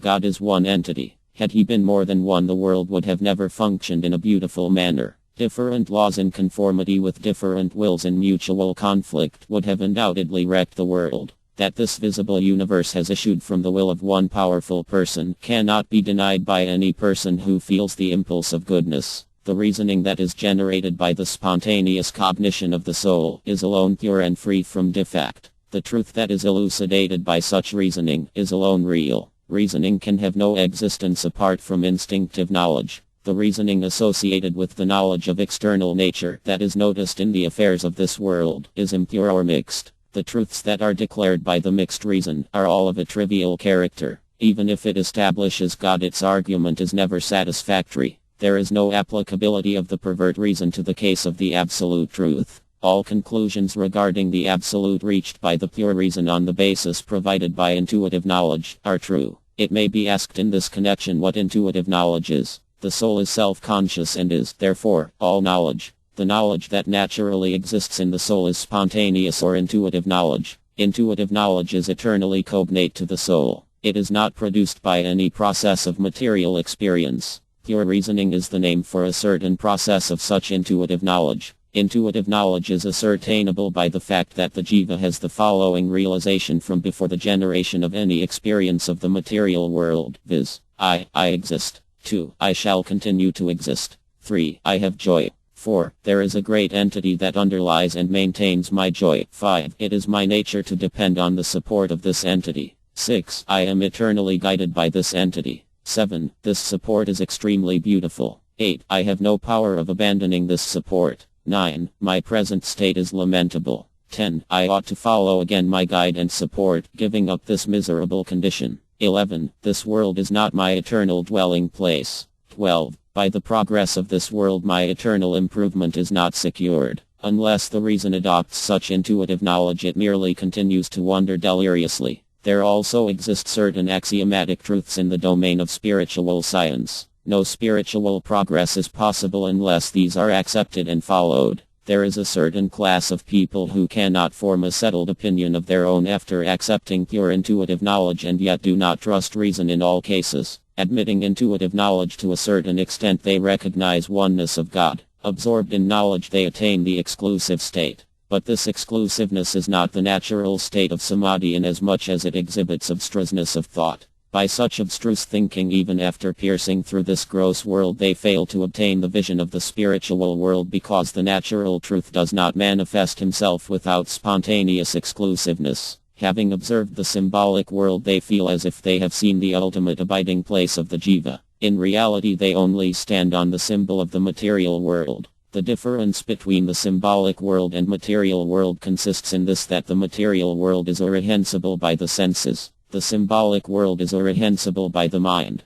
The symbolic world is merely the subtle initial stage of the material world. The material world is of two kinds, viz. I, the very gross material world, and 2, the subtler world full of light. The astral body that the Theosophists talk about is the lighted material body. The symbolic body is subtler than the astral. That is to say, it is mental. the subtle world that is full of the manifestations of power, according to the Patanjala Shastra and the opinion of Buddhist ascetics, is the symbolic world. The spiritual entity is different from these. The non-alternative Kaivalya state described in the Patanjala Shastra is merely the idea of the state that is the opposite of the gross and the subtle, but shows no trace of any investigation of the spiritual truth. No one can say what the relation of Godhead is to the jiva after his attainment of the non-alternative state, Kaivalya, or about the whereabouts or the nature of God in the non-alternative Kaivalya state, although a God is met with during the pre-realization stage of such endeavor. If the jiva on attainment of the non-alternative state, Kaivalya, merge with God, then as a matter of fact it is monism.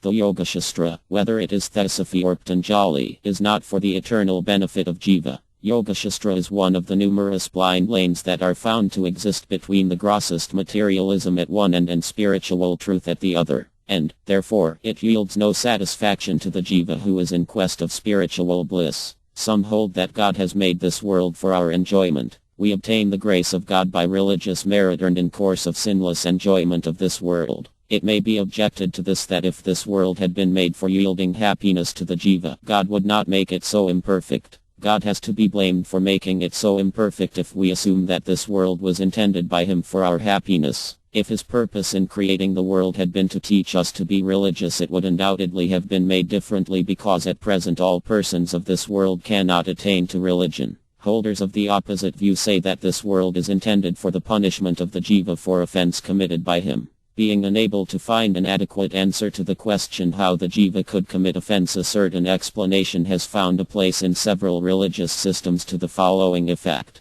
God, having created the first jiva, permitted him to live in a pleasant wood in company of his wife. He forbade them to eat of the fruit of the tree of knowledge. The first parents of mankind, by the advice of a certain fallen jiva, having eaten the forbidden fruit, were expelled from the happy region for the offense of disobedience to God, and fell into this world which is so full of misery. For this offense of the first parents all these jivas were born sinful. As the offense could not be expiated by the jivas themselves, a certain being, who is like one limb of God, being born among men in the likeness of men, chose to suffer death by taking upon his own shoulders the sin of all jivas who would follow him. Those jivas who followed him thereby easily earned their deliverance, while those who did not follow him were cast into the eternal hell. It is not possible to comprehend with the normal understanding how other jivas can be excused by the punishment of God becoming jiva. According to the above, the jiva exists as jiva from birth to death. The jiva, therefore, did not exist before birth, and, after death also, the jiva would have no existence in this sphere of his work. Moreover, man alone is meant by jiva. Jiva cannot in the circumstances be a spiritual principle. He is to be conceived as created in matter by accident or by the will of God. Why the jiva appears in different periods and in different circumstances is not understood. Why should not other animals be counted among the jivas? Why should birds and beasts be inferior to man? It is incomprehensible to those who obey God how it can be the dispensation of God, who is full of mercy, that man should earn eternal heaven or suffer eternal damnation merely for his acts done in a single birth. Those who belong to this school cannot serve God in any unselfish way. They cultivate the arts and sciences under the belief that God can be pleased by one's attempt to improve the world. But they remain ever ignorant of pure devotion to God, which is free from all impulses of worldly work and knowledge. The service of God from a sense of duty can never be disinterested or natural. That we shall serve God because he has been merciful to us is a mean conception, because it implies that we would not have served him if he had not been kind to us. We also cherish the immoral hope of future favors. If God were considered as merciful for his bestowal of devotion, it would not have been objectionable in any way. In these religions such a statement is not to be found. The mercy of God in this case only refers to the conveniences and happiness incidental to the worldly life. In this and other analogous creeds of a recent origin, God is formless and all-pervasive. The pursuit of knowledge is the chief work of such systems. The consideration arising from empiric knowledge that God is lowered if considered to have a form constantly troubles their minds. God, according to this view, must be formless and all-pervasive because we have created him such by our knowledge, and he cannot be anything else than this. This conception of God degenerates into a form of idolatry that is straitly circumscribed by materialistic considerations. The sky that is found in matter is also all-pervasive and formless. The God of this school is like it. This is matter worship. The expressions used in the prayers and hymns of praise, which are the only forms of worship in these creeds, are also altogether worldly. Those who hold this view are generally self-sufficient. They keep aloof even from good preceptors through fear lest such association may impart superstitions. Some even hold that as the truth is inherent in the soul it can be realized by one's own independent efforts, and that therefore, there is no necessity for submission to a preceptor. Some opine that it is sufficient to accept the supreme teacher. God is the supreme preceptor and savior. He destroys our sinful tendencies by entering into our proper selves. There is no necessity for any human preceptor. Some of them regard as God-given a certain book which is a compilation from different sources. Others do not admit the authority of any book through fear lest by recognizing the authority of any scriptures errors are admitted. Although according to this view only there is only one God, yet it is in many parts inconsistent, full of insinuations of partiality against God and of no value to jivas who are naturally disposed towards God. Instead of admitting a principle of evil existing separately from God, it considers the commission of sin as due to the weakness of jivas, for which also, as this view offers no other explanation, God is tacitly held to be ultimately responsible. In the pride of empiric knowledge they fail to grasp the difference between soul and mind. Their spiritual science is stunted in its growth on account of arrogance engendered by their superior knowledge of the physical sciences. Their spiritual knowledge is so meager that they cannot distinguish between the spiritual principle and the material principle in gross and subtle forms. They accordingly mistake the symbolic for the spiritual. From a long time a body of opinions bearing the name of Advaita monism has been current in this country. This opinion is born of study of the Vedas under the lead of narrow partisan bias. Although monism has also been preached by many scholars outside India, yet there seems to be little doubt that this view spread originally to other countries from India. A few savants who accompanied Alexander the Great into India made the thorough acquaintance of it. This has been hinted by authors of Greece and Rome in their own works. According to Advaita, the Brahman is the only entity. There is not and has never been any second entity besides the Brahman. Distinctions such as spirit, matter and God are due to conventional judgment. As a matter of fact, the Brahman is the unchanged cause of all cognizable principles. The Brahman is eternal, without change, without form and without differentiation. In the Brahman there is no adjunct, no kind of power and no kind of activity. There is no change of state or transformation of the Brahman. All these expressions are to be found in different parts of the Vedas. The professors of the monistic cult of the Brahman adopted these statements without any objection, but when they turned their eyes towards the differentiated world, they began to reflect how such Brahman can be the cause of the world. Whence came the world? Unless this was explained, the view which appealed to their tastes could not be rendered tenable. Arrived at this point, they began to think, and numerous issues were soon brought to light that clamored for solution. How can activity or the active power be admitted to the Brahman which is without activity in any form?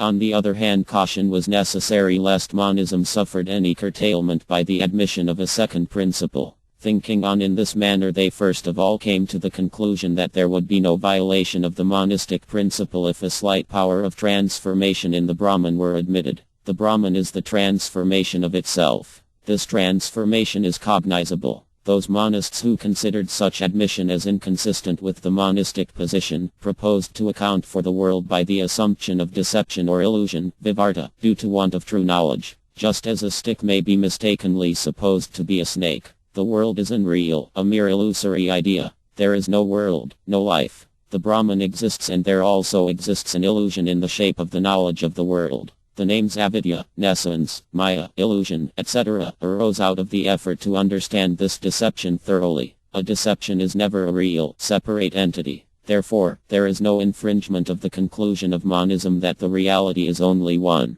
After this extraneous knowledge is subdued by the knowledge of the reality, the apparent illusion is destroyed with the realization of one entity, resulting in emancipation, mukti. Yet another body of scholars refused to consider the theory of illusion as being altogether true. They said that the world is not a piece of self-evident deception. The illusion of the world owes its maintenance to another hallucination, viz., the jiva or individual soul. The jiva is not a separate entity from the Brahman. This would be an infringement of the monistic principle. The jiva is the real illusion. These scholars are divided into two groups. One of those held the view that the Brahman is like the great sky, appearing as jiva due to limitation, like the portion of the great sky enclosed within the pot. The other section thought this would be too great a tampering with the Brahman and necessitate his subordination to illusion. Instead of doing this, let the jiva be recognized as the reflection of the Brahman, like the image of the moon in the water. Being itself a false entity full of a deceptive cognition in the way of the natural function of the principle of nescience, the jiva soul imagines this world as made up of matter. In reality, the Brahman is one and without a second.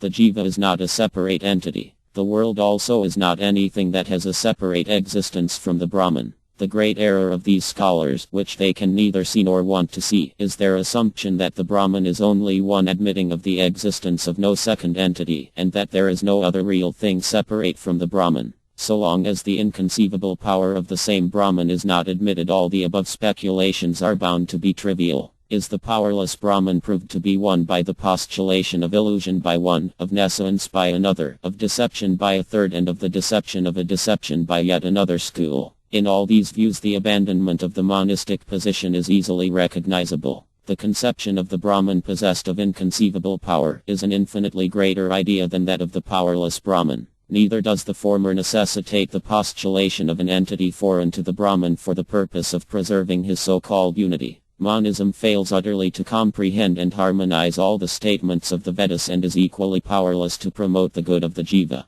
We take leave of the subject of monism with these general observations for the present, reserving the specific consideration of the details of its numerous variants in connection with the teaching of Mahaprabhu when he refutes the fallacies of this view. All these are mere verbal juggleries or the mischievous prejudices of self-opinionated controversialists. The truth exists buried in the midst of erroneous speculations. It is the office of the real investigator of truth, on ascertaining the nature of the untruths, to discard them, and by making the direct acquaintance with truth to procure and treasure him. Victor Cousin, the French savant, although he rightly hit the method, failed in its actual application due to the fact that he employed himself in searching for the absolute truth in the piles of empiric learning. Such effort is like the endeavor to obtain the grain by the process of grinding the chaff. The real sifting has been done by Sri Vyasadeva in his Brahmasutra and elaborated by himself in the Srimad Bhagavatam. And Sri Caitanya Deva came into this world to make the religion set forth in the Srimad Bhagavatam possible of attainment by the fallen jiva. Enough has been said on atheistic speculations to prove that they have always exercised, and still continue to exercise, consciously or unconsciously to their victims, a most pernicious influence on the human mind and prevent it from giving even a hearing to the subject of the absolute truth. It was so in the age of Sri Caitanya Deva. The south of India was the official stronghold of all kinds of warring doctrines, and it was the purpose of Sri Caitanya in traveling through the south to meet and refute the fallacies of the atheistical scholars of the different schools and thereby destroy their sinister influence, which prevented the general body of the people from giving their unprejudiced attention to his teaching. The reader will get some idea of the chaotic state of religious opinion in India at the time of Sri Caitanya Deva from the following brief sketch of the principal schools of philosophy whose views were more or less current in that age. The more important of these have been compiled by Madhvacharya, a follower of Sankara's monism, who preceded Sri Caitanya Deva by about 2 centuries, in his work the Sarvadarsana Sangraha, which has been translated into English by E. B. Cowell. The systems mainly prevalent at the time of Sri Caitanya Deva may be arranged in the following order. 1. The system of Charvaka, opposed to the Vedas, hankering for things other than God, a devoted admirer of worldly qualities, atheistical. 2. The system of the Buddhists, who hold everything as transitory, worship worldly qualities, are atheistical, rely on abstruse and fallacious argument. 3. The system of the Haina Arhats, indeterminists, worship worldly qualities, rely on abstruse and fallacious argument. 4. The system of Sankhya, godless, holds the soul as devoid of quality, relies on abstruse and fallacious argument. 5. The system of Tanyala, acknowledges a god, holds the soul as devoid of quality, relies on abstruse and fallacious argument. 6. The system of Sankara, averse to God, professing the aim of harmonizing conflicting opinions, pseudo-revelationist, pure monist, rationalistic. 7. The system of the Bayakaranas, materialists, pseudo-revelationists, worship God conceived as possessed of worldly qualities. 8. The system of the Mimamsakas, rely on the meaning of words, pseudo-revelationists, worship God who is conceived as possessing worldly qualities. 9. The system of the Nyayikas, profess first beginning, process of effort and the unknown factor, recognize the authority and validity of evidence other than that of the word of the Veda, worship God conceived as possessing mundane qualities. 10. The system of the Vaishikas, profess first beginning, process of effort, the unknown factor, recognize no other authority than that of the scriptures, worship God conceived as possessing mundane qualities. 11. The system of the tranquilized Saivas, profess worldly enjoyment, process of effort, the unknown factor, emancipation while still living in this world, rationalistic, worship God conceived as possessing mundane qualities, believe in God. 12. The system of the Pratyabhiyanas, profess material enjoyment, process of effort, the unknown factor, hold emancipation on leaving the physical body, hold unity of the soul, worship God conceived as possessing mundane qualities. 13. The system of the Nakalish Pashupat profess material enjoyment, process of effort, the unknown factor, hold souls to be separate, hold emancipation after leaving the body, believe in God as unrelated to fruitive work, worship God conceived as possessing mundane qualities. 14. The system of the Saivas, profess material enjoyment, process of effort, the unknown factor, hold emancipation as a bodiless state, hold souls as separate, believe in God as related to fruitive work, worship God conceived as possessing mundane qualities. Charvaka holds the living body as identical with the soul and its satisfaction as the object of life. Direct perception is the only proof of reality. The highest good consists in the pleasures produced by enjoyment of women, eating of wholesome food and wearing the best apparel, etc. The pain that is incidental to these pleasures should be avoided as far as possible. But it would be foolish to forego the pleasure itself which is real for fear of the pain that may occasionally be associated with it. There is no afterlife. Those eminently learned men who perform ceremonies enjoined by the Vedas at the cost of much wealth and physical discomfort are all deluded by the long-standing custom of obeying the Vedas, which were originally made by the hypocrite, the cunning knave and the cannibal taking counsel together. The Vedas are full of false, atrocious, immoral and ridiculous practices. Buddhism. The Buddhists are divided into 4 schools, viz. The Madhyamikas, the Yogakriyas, the Sautranatikas and the Vaibhasikas, rendered by Cowell as nihilists, subjective idealists, representationists, and presentationists, respectively. According to the first, nothing exists except the void. In other words, nothing is really true. If anything had been really true, it would have been constantly perceivable in the waking state, in sleep and in dream. According to the second, external objects are non-existent.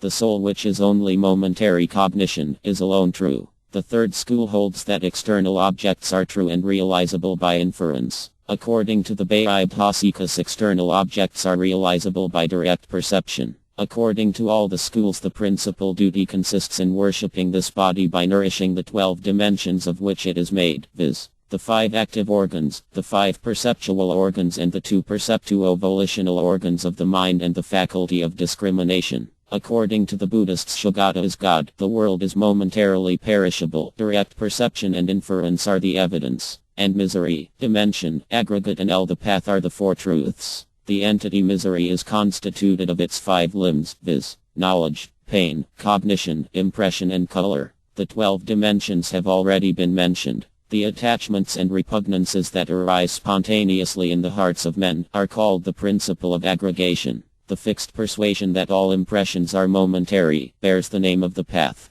Moksha or emancipation is identical with this last. Jainism. The general term of the sect is Arhat. The Hains are that sect of the Arhats that follows the teachings of the Jina. The Arhats refute the theory of momentariness of the Buddhists and admit the continuity and eternal existence of the soul. The body is the measure of the jiva. The Arhat is God. He is omniscient and free from attachment, repugnance, etc. The 3 jewels are right view, right knowledge, and right conduct. The right view consists of the right faith, which is prevention of opposition or doubt regarding the truth declared by the Jina. The right knowledge consists of the knowledge of the truth declared by the Jina in a condensed or elaborate form. Right conduct consists in the abandonment of condemned activities. Right conduct is of 5 kinds, viz. Not to kill any jiva whether it is locomotive or stationary, not to accept more than is given, not to steal, to speak words that are true, beneficial and also agreeable, to give up lust, anger, etc., and to avoid undue attachment for all things. These 5 constitute the great obligation.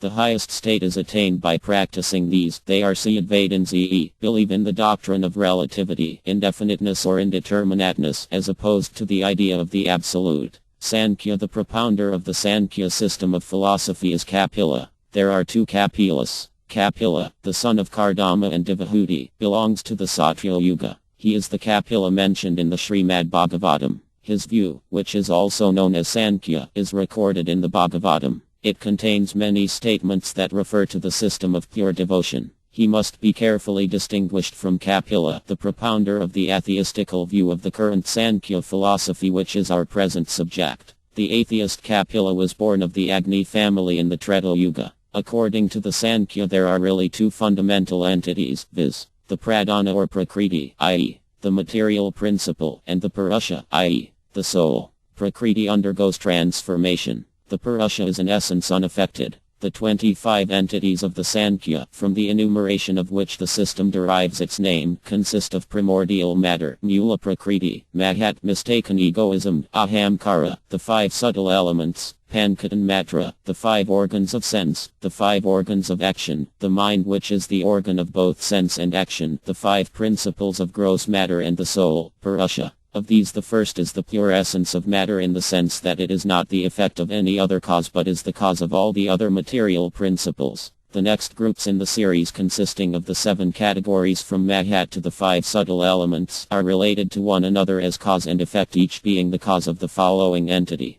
They are, therefore, both cause and effect. The 5 principles of gross matter are not the cause of any other entity. They are merely effect. Purusha or the soul is eternal and unchangeable. It is neither the cause nor the effect of anything. Primordial matter, prakriti, is constituted of the 3 qualities, viz. Sattva, Rajas and Tamas. The state of equilibrium of these 3 qualities is prakriti. The qualities, gunas, are material and transformable. The whole world is the transformation of the qualities. The sattva quality is happiness itself. It is light and illuminating. Its function is equable, santa. The Rajas quality is made of misery and is active. Its function is terrible, Gora. The quality of Tamas is stupefying. It is heavy and suppressive.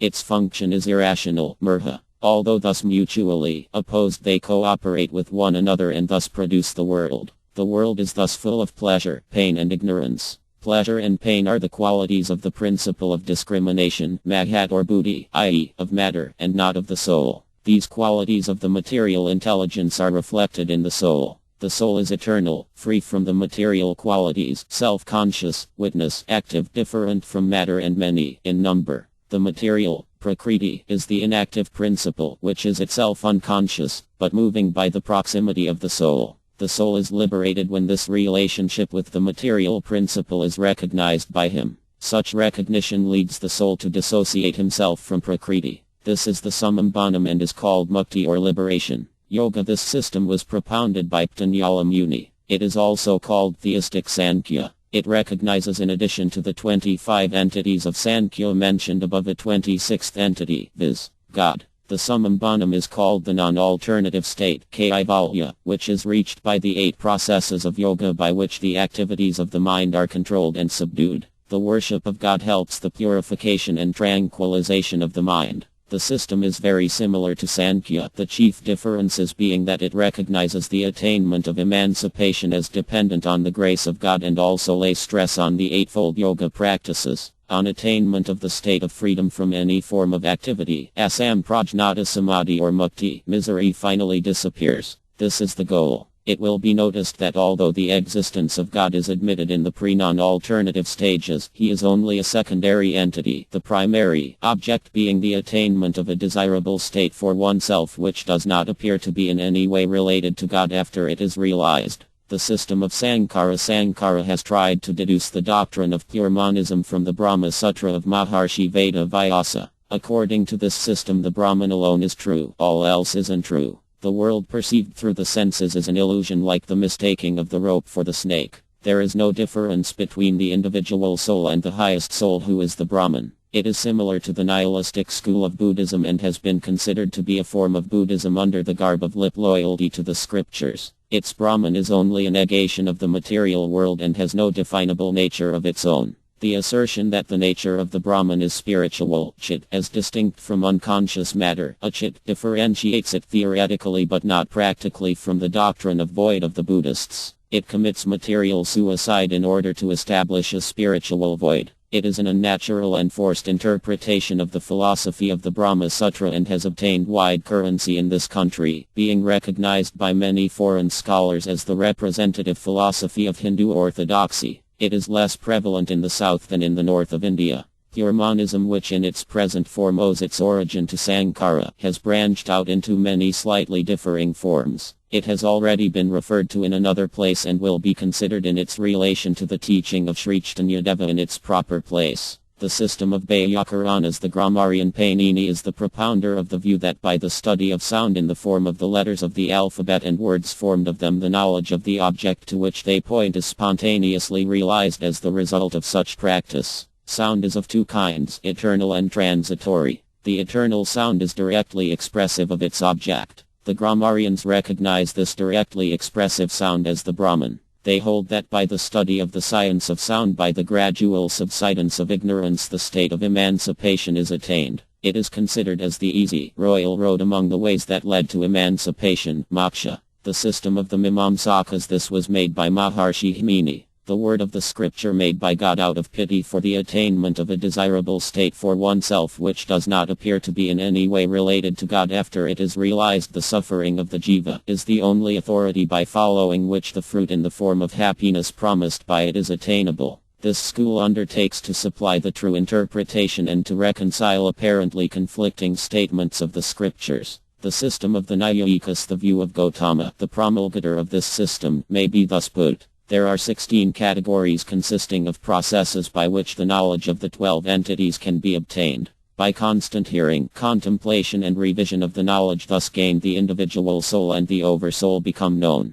This leads to the disappearance of misery and with it of false knowledge and their resultant preferences, repugnances and stupefaction, etc. There is then left no inclination for virtuous or vicious acts. After this, on the termination of the sufferings by the system of bodies produced by the previously accumulated activities leading to rebirth, there is final cessation of the 21 kinds of misery due to the 6 sense organs, the 6 objects of the senses, the 6 intellectual faculties, and pleasure and pain. This is the attainment of happiness or mukti. The system of the Vaishikas. This system owes its origin to Maharshi Kanad or Uluka. The summum bonum according to this system is the final cessation of misery, mukti. This is the result of true knowledge which is obtained by a critical and careful study of the scriptures and their constant consideration and meditation. It is necessary, first of all, to differentiate the soul from the non-soul or matter. This school holds that there is definite and eternal difference between the several permanent entities and also between the objects and their qualities, although the last two are eternally associated with each other. It is this peculiarity which gives its name to the system.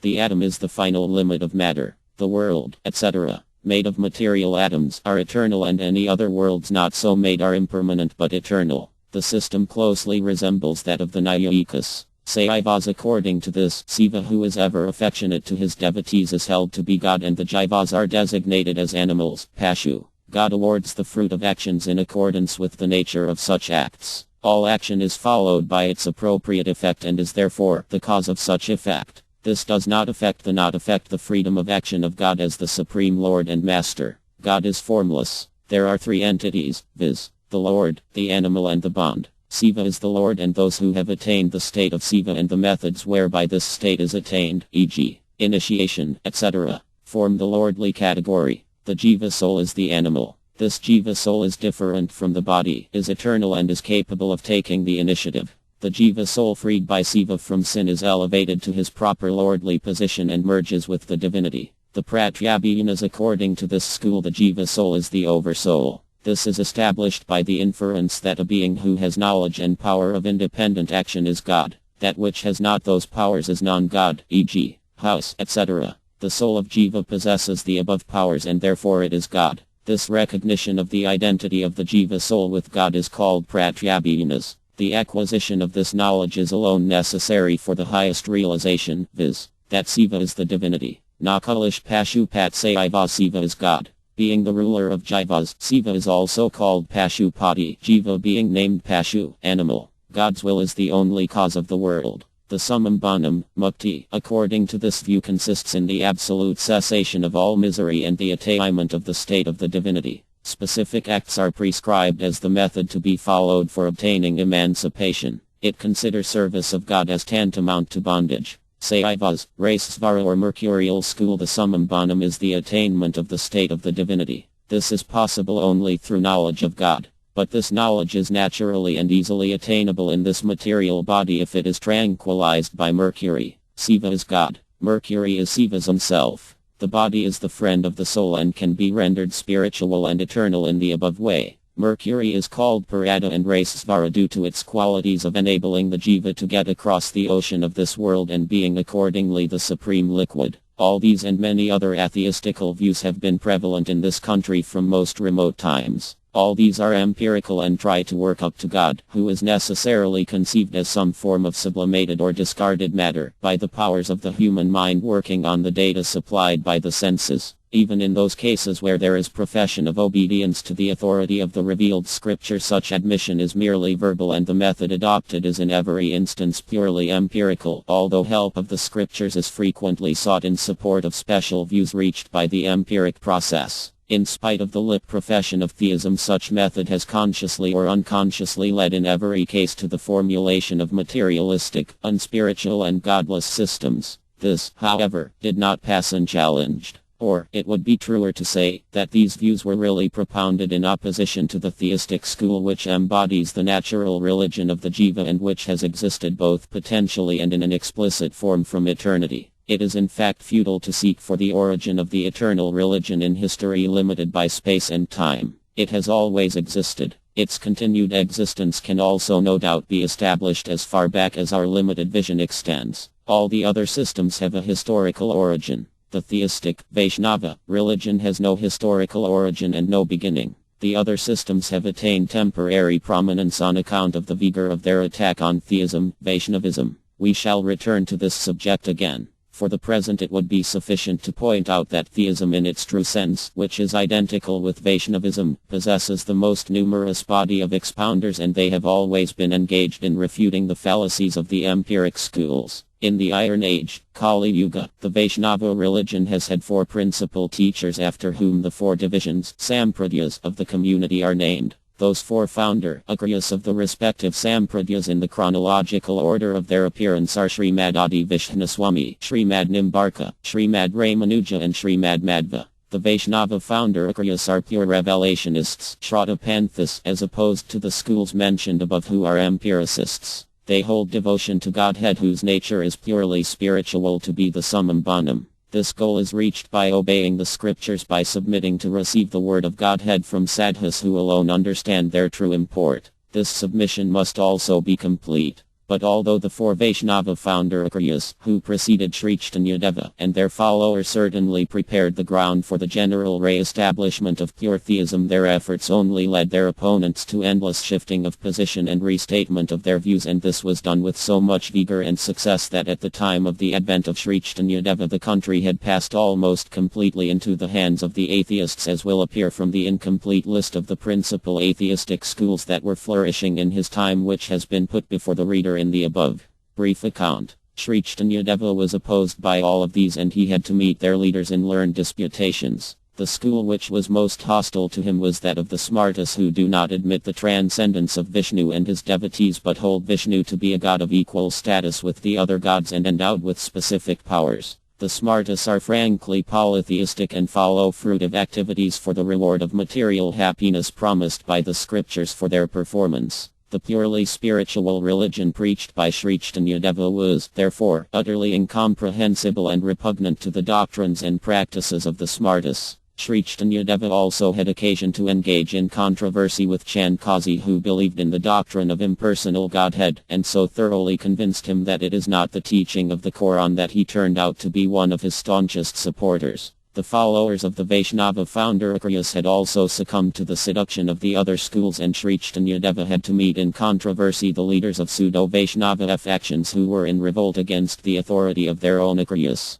He opposed the Ramananda sect who called themselves the followers of Ramanuja but favored Salvationism, and the Tattvavadins, professing to belong to the Madhva school, for a similar reason. He did not esteem the views of Balavakarya who, professing to follow Vishnuswami, differed from Sridhar, the commentator of the Srimad Bhagavatam, also belonging to the same Sampradaya. The Sampradaya founded by Nimbarkakarya has so utterly neglected its original Akarya that his works and those of his proximate successors appear to be lost. Sri Chaitanya rescued the teachings of the great Akaryas in the process of perfecting them and demonstrated the relation of harmony in which their systems stand to the full truth. But before we finally plunge into the consideration of the religion taught and practiced by Sri Chaitanya Deva, the issue will be simplified if we stop for a short time to take a passing glance at the views of the four great Vaishnava founder Akaryas who preceded Sri Chaitanya and kept the dim lamp of theistic scholarship burning, which was to be merged in the sunrise of Advent of the Supreme Lord himself as teacher of his word.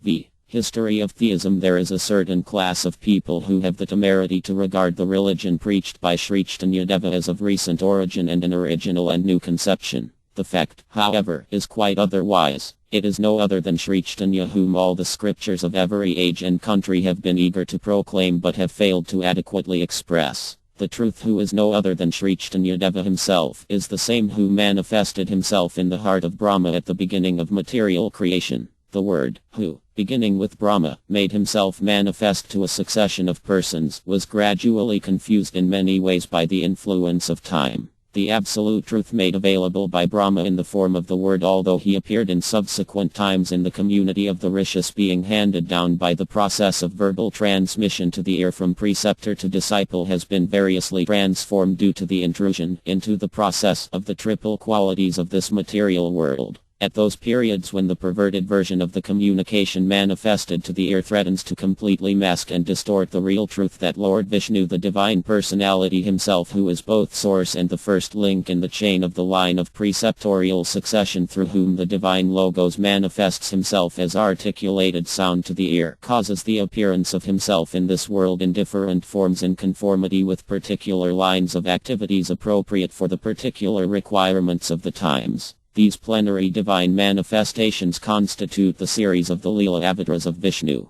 In this manner truth manifested himself successively in different forms in the 7 different lives of Brahma. The first 4 births of Brahma took place during the age of truth, Satya Yuga, the first of the 4 yugas that form a complete cycle of the ages. In the first birth of Brahma, which was mental, the Phenopis learnt the absolute truth from Sri Narayana. From Phenopis he was heard by the Vaikhanasas and from them by Chandra. In Brahma's second birth, which was ocular, by the grace of Narayana, Brahma and Rudra, and, from Rudra, the Bhavanakilyas attained to the truth. In the third birth of Brahma, which was oral, from Narayana, Suparna received the supermental root formula, mantram, of the Rig Veda. At the same time the Bhigashasi Sampradaya obtained the same from Vayu, and from the Bhigashasis, Mahadadi received the experience of the exclusive spiritual function. In the fourth auricular birth of Brahma the eternal function, Sattvada Dharma, was promulgated in the Vedas along with the Ranyakas. At this time from Brahma, Svarokisha Manu, from him, his son Samtapada, and, from Samtapada, Subranabha Manu, the son of Samtapada, learnt the eternal function, Sattvada Dharma. In the age of truth the religion was thus spread by the fourfold manifestation in the form of the mental, ocular, oral and auricular births of Brahma. At this time there had not yet begun the promulgation of the Varnashrama Dharma of the Vedic Karmakanda, which was instituted in the next age, viz., the Treta Yuga. Phenapa, Vaikhanasa, Soma, Rudra, Balakilya, Suparna, Vayu, Mahadadi, Svarokisha Manu, Samtapada, Subranabha and other devotees of Hari of this prehistoric age, all belonged to the one path branch, the Ekyanasaka, of the Vedic tree. At that time there being yet no divisions of the Vedic school, the Vedic rishis are designated as having belonged to the one path branch. Phenapa, Vaikhanasa, Balakilya and later the Audamaras, in accordance with the 4 prehistoric divisions, formed a separate branch of those belonging to the Vanaprastha stage even as early as the time when the Varnashrama Dharma was established. The Varnashrama Dharma classification of society into a 4-fold division according to the 2-fold principle of quality and work was introduced at the beginning of the second age, Treta, to which also belong 3 additional births of Brahma. At the beginning of the Treta age in the 5th Nasatya birth of Brahma from Narayana, Sanat Kumara received admission into the one-path religion. By Sanat Kumara, Birona, by Birona, Rabia, by Rabia, Kukshi were successively admitted into the same one-path religion, Ikantika Dharma. While in the 6th birth of Brahma from the egg, from Brahma, Barhazat and his elder brother Abhikampana, etc., obtained entry into the one-path eternal religion. The chant of the Sama Veda first appeared in this 6th birth of Brahma. It is in the 7th birth of Brahma from the lotus that, from Narayana, Brahma, from Brahma, Dakshya, Aditya, by Basvan, Manu and Ikshvaku, etc., being established in the Bhagavata religion, attained to great fame. The Shri community, Sampradaya, sprang from Ratnakara. Ratnakara obtained the religion from the ancient Bhigashasi community and this last again from Vayu who belonged to the time of the 3rd oral birth of Brahma. The Brahma and Rudra communities received the mercy of Sri Narayana in the 4th Oklar birth of Brahma. Their successors, the Balakhilyas, maintained the lines of Brahma and Rudra. Sanat Kumara received the one-path religion from Sri Narayana in the 5th Nasatya nasal birth of Brahma. The activities of the series of the plenary divine manifestations of this world, avatars of the lotus period, are narrated in the scriptures. The practices of the different communities of the eternal religion who accepted the 10 appearances in this world of Vishnu in the forms of fish, tortoise, boar, man, lion, dwarf, Rama son of Brigu, Rama son of Dasaratha, Baladeva, Buddha and Kalki as their objects of worship, are recorded in such works as the Puranas, the Mahabharata, etc. Although these books happen to be written in Sanskrit, we notice in them mention of the eternal Satvata religion of the prehistoric age in the form of hints and also in the shape of a certain amount of descriptive matter. The worshippers of the divinity in the forms of his 10 avatars have acquired the designations of Bhakta, devotee, Bhagavata, godly, or Satvata, eternal. Wherever there arises the consciousness of transitory, changeable, finite time and of mundane personality conformably to our worldly judgment, there appear 2 qualitative manifestations of the Godhead, who are also classed in the category of divinity. Although the transcendental knowledge is always manifest in the heart of Brahma, among his successors, due to their sensuous predilections, various temporary experiences have been wrongly assigned to the category of the eternal truth.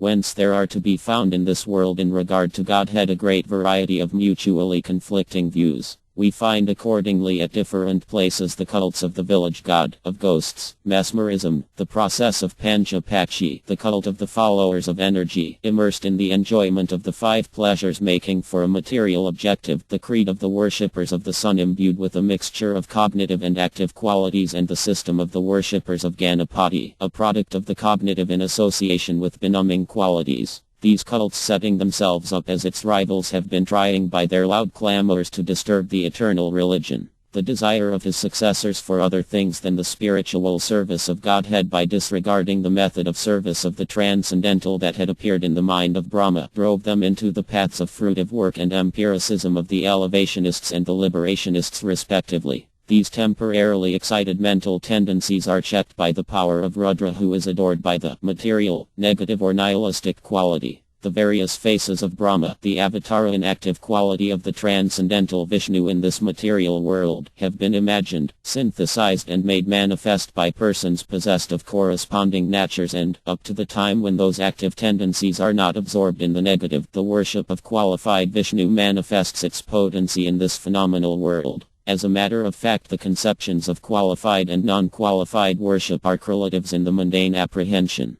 Sri Chaitanya Deva, occupying the seat of the world teacher, has uprooted many kinds of perverse and abstruse speculations of the stubborn race of sophists. The contemplation of Vishnu in the age of truth, the sacrifice for Vishnu in the following age, Treta, the ritualistic worship of Vishnu in the 3rd, Vipra, age, and the chanting, Kirtana, of the name of Godhead in the 4th, Kali, age, are specially suitable for the bound jiva for the attainment of the sight of Godhead and his service. But the eternal scriptures, Satvata Shastra, declare that in the 7th regime of the lotus-born Brahma the desire to establish the equality of the gods exercising delegated power with Vishnu will continue to produce the delusion of the sojourners in the domain of fruitive works for the space of 2500 years. The belief that the feet wash of Vishnu is only ordinary water will continue up to the 5000th year. The belief that Vishnu is the equal of the other gods of the hierarchy of gods will be accepted as certain truth by those journeying on the path of misfortune. The spiritual scriptures, Sattvada Shastra, say that despite hundreds of defects of Kali the fourth age, it possesses one supremely redeeming feature, viz. That in this age the bound soul, Jiva, obtains deliverance from the clutches of worldly judgment by listening to the chant, Kirtana, instituted by Sri Gaur Sundar. The individual soul in the Kali age is freed from the vagaries of conflicting views by the power of the chant, Kirtana, of Krsna to the exclusion of the narrow consideration of the controversialists of the schools of empiric knowledge and fruitive works. It is for this reason that the writer of Sri Caitanya Charitamrita in the very beginning of that work, in the second chapter, has declared in the form of an emphatic glorification of the chant the message of the supermundane and all-pervasive mercy of Sri Caitanya Deva. Those who follow Sri Caitanya Deva are alone freed from the clutches of error by the abandonment of all evil association. Those who are so deluded as not to avail the mercy of Sri Caitanya will remain confined to the worldly point of view within the narrow hole of error by the logic of the frog in the well. They will never obtain the privilege of being employed in the service of the supersensuous. The following brief review of the historical development of the theistic thought will further elucidate the scriptural position outlined above. The pursuit of the summum bonum is the proper and natural function of the individual soul, Jiva. The co-eternal associated existence of this eternal function with the soul since his appearance needs must be admitted. This natural function was at first latent and had the form of the conception of his own identity, with the Brahman as the manifestation of himself. There was not yet any discussion of the bond of the highest love that united the two by the establishment of definite difference between the individual soul, Jiva, and the Brahman. This religious doctrine of the intellectual realization of the identity of the individual soul with the Brahman continued to prevail for a long time. The rishis tried to find out the proper occupation of the soul by formulating from time to time various methods such as sacrifice, jnana, asceticism, tapasya, ayaya, sama, dhamma, patience, titiksha, dana, etc. A long period passed in this quest of a vocation in the domain of works essentially materialistic on abandonment of the thought, I am the Brahman, when subsequently the reward attainable in the domain of fruitive works was judged to be trivial and harmful. The mind of the Aryas applied itself to the question of liberation, moksha. Sanaka, Sanatana and several others had altogether ignored the path pointed by desire for sensuous enjoyment. But Prajapati, Manu and Indra and other devas hoped to please Godhead by sacrifices, jnana, leading to worldly improvement. In regard to the fruit of such activities, the ideas of heaven and hell were conceived to be final. The pure essence of the soul and the quest for emancipation and final attainment of the highest satisfaction, none of these were at all realized. In the Srimad Bhagavatam is found an exhaustive discussion of these three subjects, and the conclusions are clearly stated. The most merciful Sri Ramanujacharya, the disciple of the illustrious Sathakopa, was the first to bring together the fundamentals of the Vaishnava thought. Some time before him, Sankaracharya by his commentary of the Vedanta Sutra gave such a strong impetus to the pursuit of the empiric knowledge that the goddess of devotion was taken by surprise and was checked and remained for a long time hid inside the hearts of her devotees. Sankaracharya cannot be held to be responsible for this untoward result. Far from blaming him, we should rather regard him as the ideal of a patriot, because there was in that age a special reason for undertaking such a task for the indirect service of the truth. It is well known that a great person bearing the name of Gautama, who was sprung from the Sakva clan of Kapilavastu 500 years before Christ, instituted such a vigorous movement of empiric knowledge that in consequence of it the previously established system of Varnashrama Dharma was in imminent danger of being wholly obliterated. The Buddhist religion preached by Gautama became a thorn in the side of the whole ancient inheritance of the Aryas. Buddhism soon spread beyond the Punjab, under the patronage of kings such as Kanishka, Yuvishka, Vasudeva, etc., of the Scythian dynasty, into the trans-Himalayan regions of Tibet, Tartary, China and other countries. In another direction, the Buddhist religion was firmly implanted in Burma, Ceylon and many other places by the efforts of emperors like Asakavardhana, etc. The ancient holy places, tirthas, of the Aryas were changed into centers of Buddhism and became almost wholly Buddhistic in outward appearance. It even appeared possible that all traces of the religion of the Brahmanas might be destroyed. When this undesirable disturbance assumed the most dangerous proportions in the 7th century of the Christian era, the Brahmanas, becoming furiously indignant, began a steady and organized attempt for the destruction of Buddhism. In this crisis, Srimad Sankaracharya eventually became the leader of the Brahmanas with their headquarters at Benares. From the early Christian epoch onwards, the vigor and keenness of intellect that is found in the south of India is not so much in evidence in other parts of the country. From this time there arose in the southern firmament, like stars of the first magnitude, such extraordinary personalities as those of Sankara, Sathakopa, Yamunacharya, Ramanuja, Vishnaswami and Madhvacharya, and a host of eminent scholars. Sankaracharya, failing to achieve much success with the help of his Brahmanized following, having adopted the 10 orders of sannyasins bearing the designations of Giri, Puri, Bharati, etc., winning over the Brahmanas fond of materialistic activities, by the physical and controversial prowess of those sannyasins, set about to effect the destruction of the Buddhists. In those places where he failed to bring over the Buddhists to his side, Sankara did not scruple to obtain even the assistance of the Naga sannyasins for his purpose. And, finally, by the compilation of the commentary of the Vedanta Sutra, by mixing up therein the doctrine of fruitive works of the Brahmanas with the principle of empiric knowledge of the Buddhists, he effected the unification of the views of Brahmanas and Buddhists. After this he changed the names of the Buddhist shrines and idols and made them conform to the religion of the Vedas. The Buddhists, partly through fear of violence and partly in view of the partial retention of their own creed, submitted to the Brahmanas from necessity.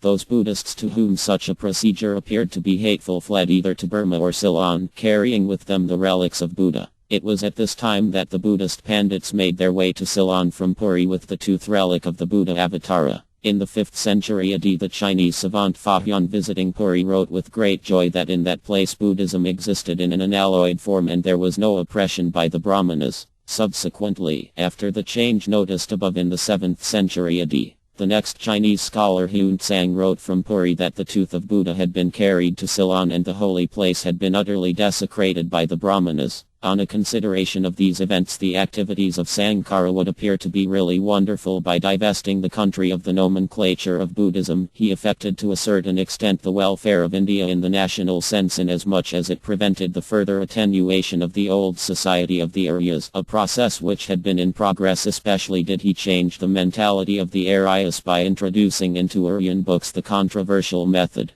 The impetus which was thus imported by him enabled the Arvan intellect to investigate even subjects the consideration of which had been hitherto unattempted by them. By the force of the controversial current of Sankara, the flower of devotion, afloat on the stream of the mind of the devotee, was in a state of flutter. But Ramanujakarya, by the vigor of argumentation imparted by Sankara and by the grace of God, by composition of a fresh commentary of the Vedanta Sutra, resuscitated the vigor of the Vaishnava thought. Within a short time Vishnaswami, i.e. Nimbaditya and Madhvaswami, establishing the Vaishnava view in slightly different forms, also wrote commentaries of the Brahma Sutra in accordance with their respective opinions. All of them, after the manner of Sankaracharya, wrote a commentary on the Gita, a bhashya of the 1,000 names, and a commentary on the Upanishads. From this time the opinion, viz., that for the recognition of a school it was necessary for it to possess its own commentaries on the 4 aforesaid books, established its hold on the minds of the people. From the above 4 Vaishnavacharyas, the 4 current schools of Vaishnavism, viz. Those of Sri, Brahma, Rudra and Sanaka, have had their historical origin. Sri Caitanya appeared at Nabadwip in the 15th century of the Christian era. At first as householder and subsequently as sannyasin, Sri Caitanya elaborated the full knowledge of the 2 ultimate principles of the Vaishnava religion. That the real significance of the land of Gauda, Bengal, is attainable with difficulty even why the Devas, admits of no doubt by the testimony of the scriptures. Appearing in this chosen land, the darling of Sachi Devi, the most highly revered of the Vaishnavas, has given away freely to all the people the boundless wealth of spiritual truth that can be compared with nothing else. This is well known to all persons. By rare good fortune it has chanced that we have been born in this unique land. For a long time to come those Vaishnavas who will appear in this land will also regard themselves glorified by such birth as we have obtained. Sri Caitanya, with the help of Nityananda and Advaita, encompassed by Rupa, Sanatana, Jiva, Gopalabhata, the 2 Raghunathas, Ramananda, Svarupa, Sarbabhama, etc., has expounded clearly the true relationship of the individual soul, Jiva, with Godhead, has shortened our work in regard to spiritual method, demonstrating the superiority of chanting the name, Kirtana, and, in regard to the goal of spiritual endeavor, has laid down the extremely simple and of lasting mellowing quality, rasa, to be met with on the path of complete spiritual endeavor, brata. The reader will find, if he considers the subject with special care, that the principle of the summum bonum has been steadily gaining in clearness, simplicity and consciousness from primitive times on to the present day in proportion as all impurities, deposited by age and clime, are being expelled, and its beauty, waxing in brilliancy, is appearing within the ken of our direct view. The highest object of spiritual endeavor first appeared on the soil, overgrown with the kusa grass, on the bank of the Sarasvati. Slowly gathering strength, it played out its childish pastimes on the icebound settlement of Badari Kasrama. Its adolescence was nursed in the forest land of Nimisha on the bank of the Gomati. Its youthful activities are observed in the Dravida country on the beautiful bank of the Kaveri. The maturity is manifested to our view on the bank of the stream of the Janabi that sanctifies the world, in the town of Nabadwap. If we consider the history of the whole world, we are confirmed in our view that the acme in the progressive quest of the summum bonum has been reached at Nabadwap.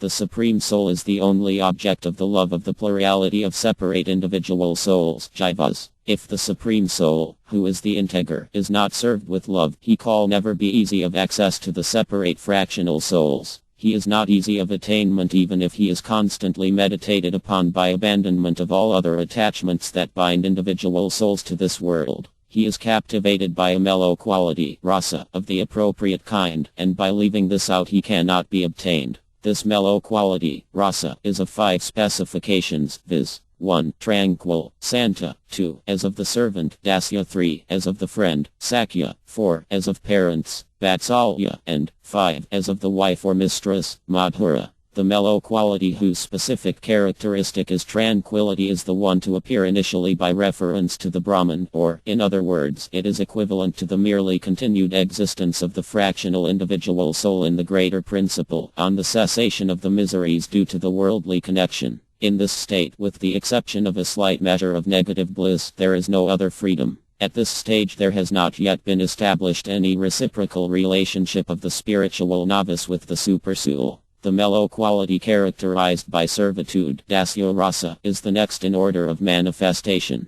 It possesses all the treasures of tranquil mellowness, santa rasa, and something more. This new factor is affection, i.e. a sense that an object belongs to me, mamata. In this specific quality, rasa, there is found relationship with Godhead which may be expressed thus: Godhead is my master and I am his eternal servant. However excellent a person may be in himself, one does not feel any particular concern for him unless there exists also a definite personal relationship between him and oneself. Therefore the mellowness of personal servitude, dasya rasa, is very much superior to that of impersonal tranquility, santa rasa. As servitude, dasya, is superior to the state of perfect unconcern, santa, so also is friendship, sakya, very much superior to servitude, dasya. Because in servitude, dasya, there is a thorn in the shape of distant reverence. But in friendship, sakya, there is present a great jewel in the form of confidential relationship. Can there be any doubt that he is the greatest among servants who possesses the confidence and is, therefore, as it were, a friend of his master? In the mellowness of friendship, sakya rasa, there are present all the values of the mellowness of unconcern and servitude, santa and dasya rasas. Just as friendship, sakya, is higher than servitude, dasya, in like manner parental affection, vatsalya, is superior to friendship, sakya. This is self-evident. Of all friends the son is the most liked and is a source of far greater happiness in the mellowness of parental affection, vatsalya rasa. The constituent values of all the 4 mellownesses, rasas, are combined. Although the mellowness of parental affection, vatsalya rasa, appears to be so superior to all the other mellow qualities, rasas, it appears very insignificant by the side of the mellowness of the sweetness of amorous love, madhura rasa. There are many things that have to be kept outside the relationship of parent and child, but not between husband and wife. Therefore, if the subject is very closely considered, all the preceding mellownesses, rasas, will be found to have attained their perfection in that of amorous love, as between husband and wife, madhura rasa. If we consider the history of these 5 distinctive mellow qualities, rasas, it is clearly perceived that the mellowness of the tranquil state, santa rasa, first appeared in this world in India, when the soul was not satisfied by sacrificial rites by means of material objects. Those who professed the doctrine of the highest spiritual good, such as Sanaka, Sanatana, Sananda, Sanat Kumara, Narada, Mahadeva, etc., renouncing all attachment for the material world, experienced the mellowness of tranquility, Santo Rasa, by being thereby established in the Supersoul. Long after this the mellowness of servitorship, Dasya Rasa, appeared as in Hanuman, the ruler of the Kapis. The mellow quality of tranquil spiritual servitude, Dasya Rasa, spreading gradually, was most beautifully manifested in the southwestern part of the continent of Asia in a great personage, viz. Moses. Uddhava and Arjuna, who followed the king of the Kapis by a long interval, attained to the privilege of the mellowness of tranquil serving spiritual friendship with Godhead, Sakya Rasa, and preached it to the world. By slowly spreading to other countries, this mellow quality of the love of a friend for Godhead touched the heart of a religious preacher of Arabia, Muhammad. The mellowness of parental affection, Vatsalya Rasa, appeared in India at intervals in different forms. Of this the variety of love for Godhead, as of a son for his father, but regarded as the most high and mighty ruler of the world, Aisvaryagata, spreading beyond India, fully manifested itself in Jesus, the Savior of the Jews. The mellowness of amorous love, Madhura Rasa, on its first appearance, irradiated the region of Brahma. The permeation of the heart of the individual soul under the thraldom of worldliness, by the mellowness of tranquil, serving, friendly, affectionate, amorous spiritual devotion to Godhead, is supremely difficult to attain, because it is confined only to specially elected and perfectly pure souls, Jivas. The moon of Nabadwap, darling of Sachi, with his own associates, promulgated this most subtle of all mellownesses, rasas. The exquisite sweetness of this relationship with Godhead has not yet spread beyond India. Not long ago a Western scholar, Newman, realizing this mellowness, rasa, to a slight extent, gave publicity to it in England by writing a book on the subject. The nations of Europe and America have not up till now been satiated with the sweetness of their filial love for Godhead, characterized by reverence, promulgated by Jesus. It is hoped that by the grace of Godhead, and at no very distant date, they will begin to taste of the wine of the mellowness of spiritual amr, Madhura Rasa, with even greater ardor. It will have appeared that a particular state of the mellow quality, rasa, first of all makes its appearance in India and spreads from here to the western countries, generally after the lapse of a long period. There is, therefore, according to precedent, still a short period to run before the mellowness of amorous devotion, Madhura Rasa, is fully preached to all parts of the world. Just as the sun rising first of all in India gradually illuminates all the countries of the West, in like manner the incomparable rays of the highest good, at intervals making their first appearance in India, suffuse the West before many days have passed. The founder agrees the contributions of Vishnuswami, Nimbadipya, Ramanuja and Madhva, the founder agrees of the four Vaishnava communities, Sampradayas, of the present day, to the cause of theism, are so valuable and so necessary to know for a proper understanding of the theological position of Sri Caitanya that we shall close our brief survey of the historical trend of theistic thought with a short account of the systems of the four great Vaishnava acharyas who preceded Sri Caitanya. The necessity of sampradaya or organized community in the domain of religion has been explicitly recognized in the Shastras. The words of Sri Vyasadeva in the Padma Purana on this subject are to the effect that the verbal formulae that deliver from mental hallucinations, mantrams, are never effective except within the spiritual community.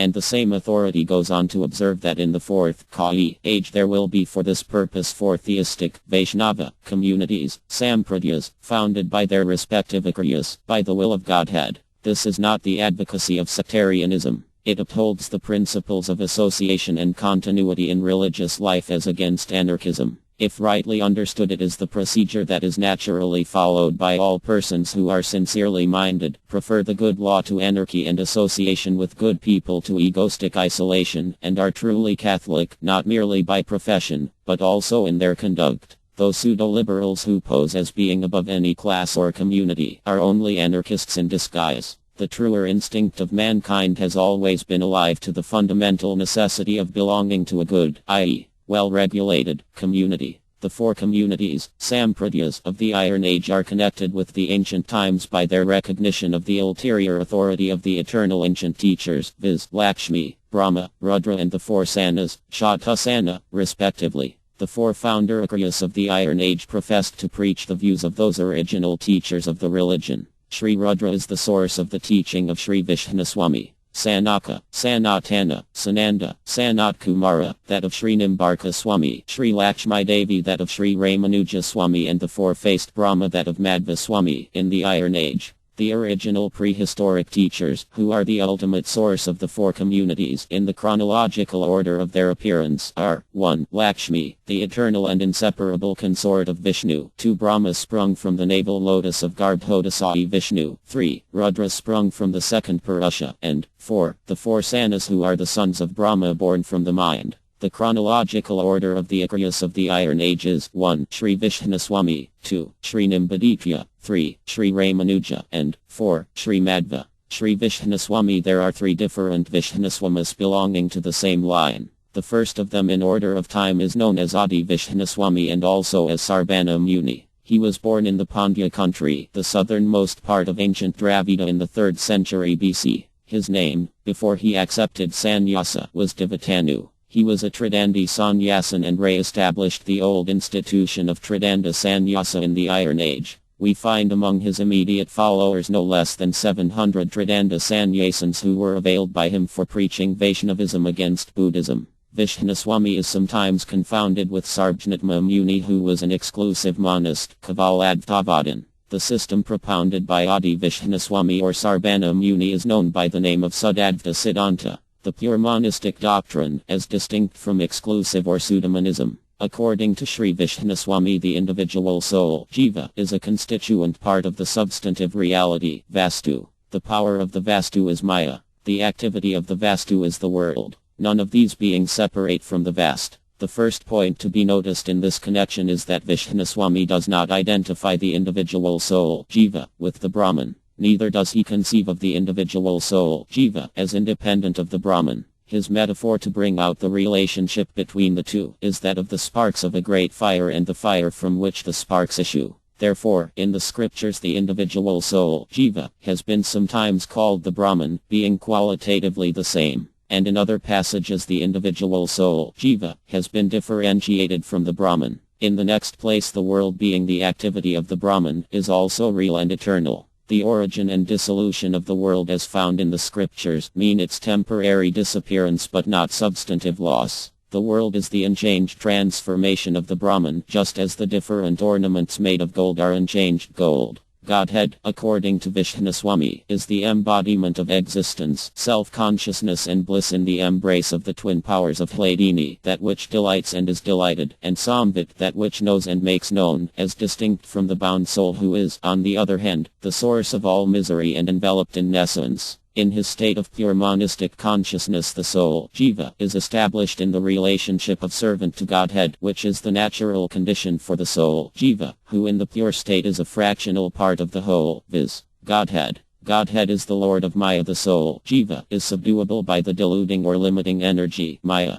Godhead is self-manifest and transcendental bliss. The soul, jiva, although also self-manifest by reason of his being an integral part of the whole, is located in the plane of misery due to his attachment for a second entity besides Godhead. Godhead is ever free and never submits to any adjunctive modifications. He is possessed of transcendental qualities, is all-knowing, all-powerful, the Lord of all, the regulator of all, the object of worship of all, the awarder of the fruit of all actions, the abode of all beneficent qualities and substantive existence, consciousness and bliss. Sri Vishnaswami, following in the footsteps of Sri Rudra, was the worshipper of Sri Panchashya, man-lion. He admits the bodily form of Godhead made of the principles of existence, consciousness and bliss, and the eternal coexistence of worship, worshipper and the worshipped. In his own words, the emancipated also, playfully assuming bodily forms, serve the Lord. The main authorities recognized by the Vishnaswami community, Sampradaya, are Nrisimhatapani, Srimad Bhagavatam and Sri Vishnu Puranam. Of the works of Vishnaswami himself, the Sarbana Sukta alone is mentioned.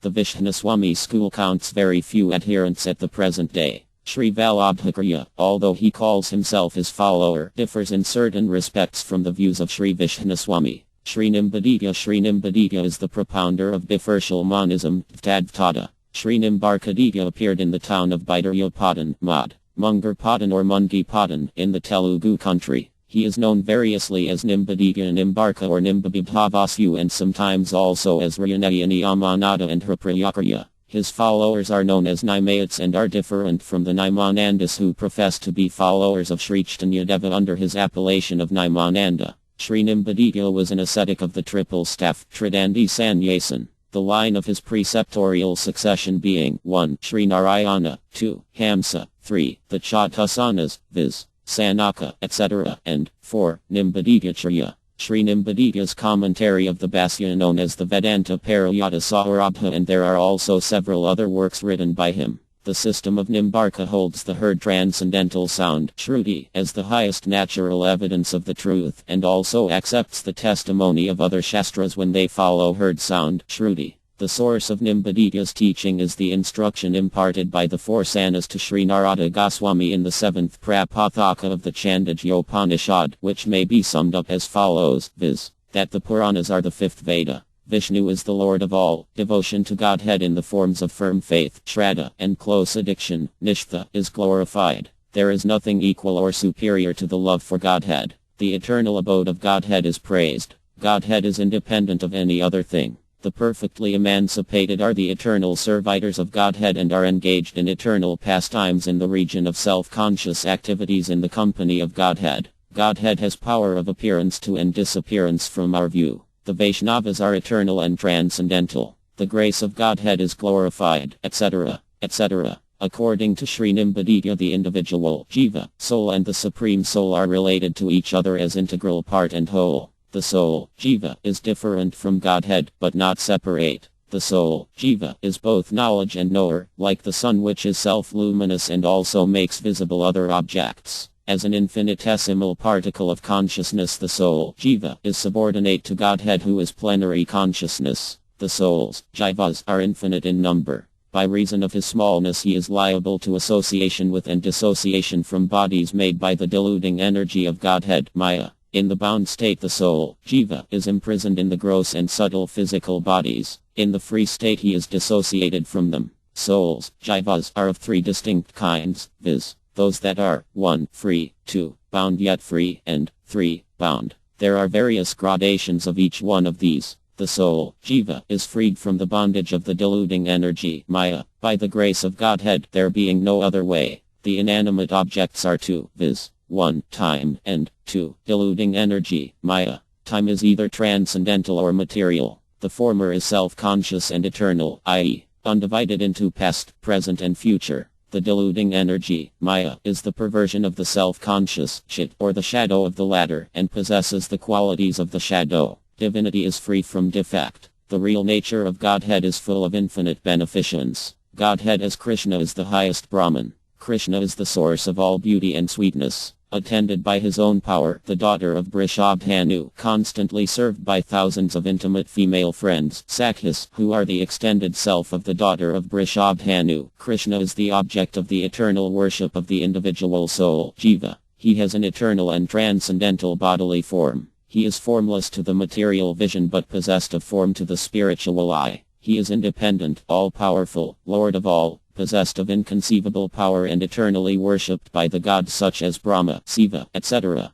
Worship is of two kinds, viz. 1. Tentative devotion during novitiate, and 2. The highest devotion characterized by love. The latter is aroused by the practice of 9 kinds of devotion as means, consisting of hearing, chanting, etc. The Nimbarka community is not mentioned in his works by Sri Jiva Goswami. He is also unnoticed in the Sarvadarsana Samgraha of Sayana Madhava, from which it is supposed that the current views of the present Nimbarka community were not extensively known till after the time of the author of Sarvadarsana Samgraha, or even of the 6 Goswamians. There is, however, no doubt whatever that Sri Nimbadika is a very ancient Acharya and the founder of the Satvadhyadvta Sampradaya. Sri Ramanuja made his appearance in the year 938 of the Saka era in the village of Sriperumbadur or Sri Maghabhutapuri, about 26 miles to the west of Madras, in the family of a Dravida Brahmana. His name, before he became an ascetic of the triple staff, Tridandi Sannyasin, as Lakshmana.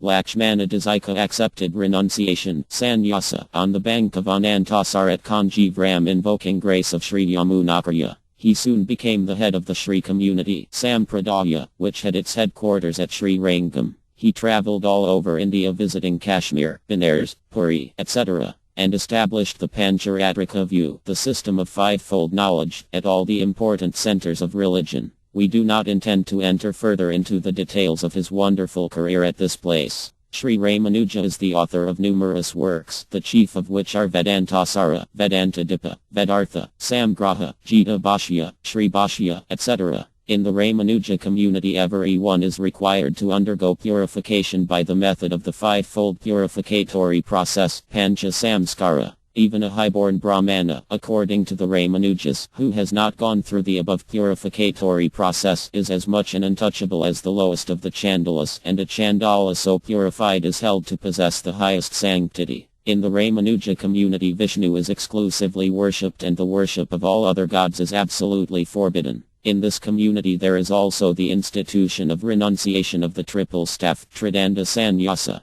Sri Ramanuja is the propounder of the view which is known as distinctive monotheism, Vishishtadvaita. This view is formally established scripturally in his commentary on the Brahma Sutra known as Sri Bhashya. The system of Sri Ramanuja may be set forth as follows. The nature of the Supreme Brahman is unitary. Brahman who is without a second is, however, possessed of quality. The cognitive principle, Chit, and the principle of nescience, Achit, are his quality and body. The cognitive principle, Chit, and nescience, Achit, are each of them of two kinds according as they happen to be either gross or subtle. The subtle cognitive, Chit, and non-cognitive principle, Achit, in the causal state, are transformed into the gross cognition and non-cognition as effect. Brahman who is non-bifertial knowledge being the sole cause, both efficient and material, there exist in him qualities corresponding to such activities. The qualities must be considered as qualifying the possessor of them. Therefore, self-consciousness, Chit, and unconsciousness, Achit, are the qualities corresponding to the activities of Brahman as the cause.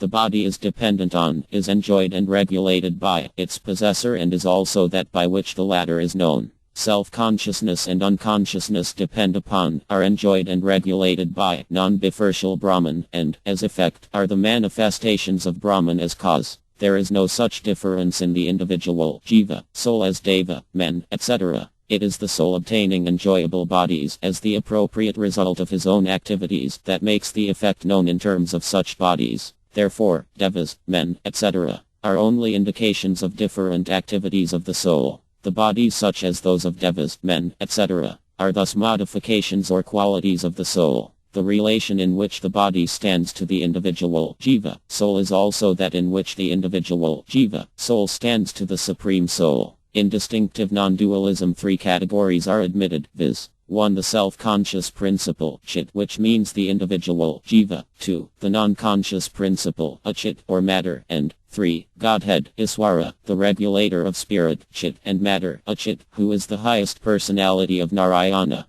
This view categorically denies the following. Absolute dualism, Kavaladvtavada, absolute non-dualism, Kavaladvtavada, and attributive dualistic non-dualism, Vishishtadvtavada. The self-conscious principle, Chit, or individual, jiva, soul is infinitesimal, anu, as opposed to the greatness of Brahman and is an integral part, amsa, of the integer, amsi, or possessor of the part, viz. The Brahman. This littleness of the individual, jiva, soul is directly and explicitly stated in the scriptures as his specific characteristic. It is an integral part of Brahman, just as his body is an integral part of the individual soul, or as his glow is an integral part or quality of the fire or the sun, or as the quality is an integral part of the substance. The individual soul is of three kinds, viz. 1. Bound, Bada, 2. Emancipated, Mukta, and 3. Eternal, Nitya. His proper nature is existence and bliss, and he is cognizable to himself. As regards the non-conscious, Achit, according to Ramanuja, it is devoid of cognition and liable to transformation. It is of three kinds, viz. 1. Pure, e.g.,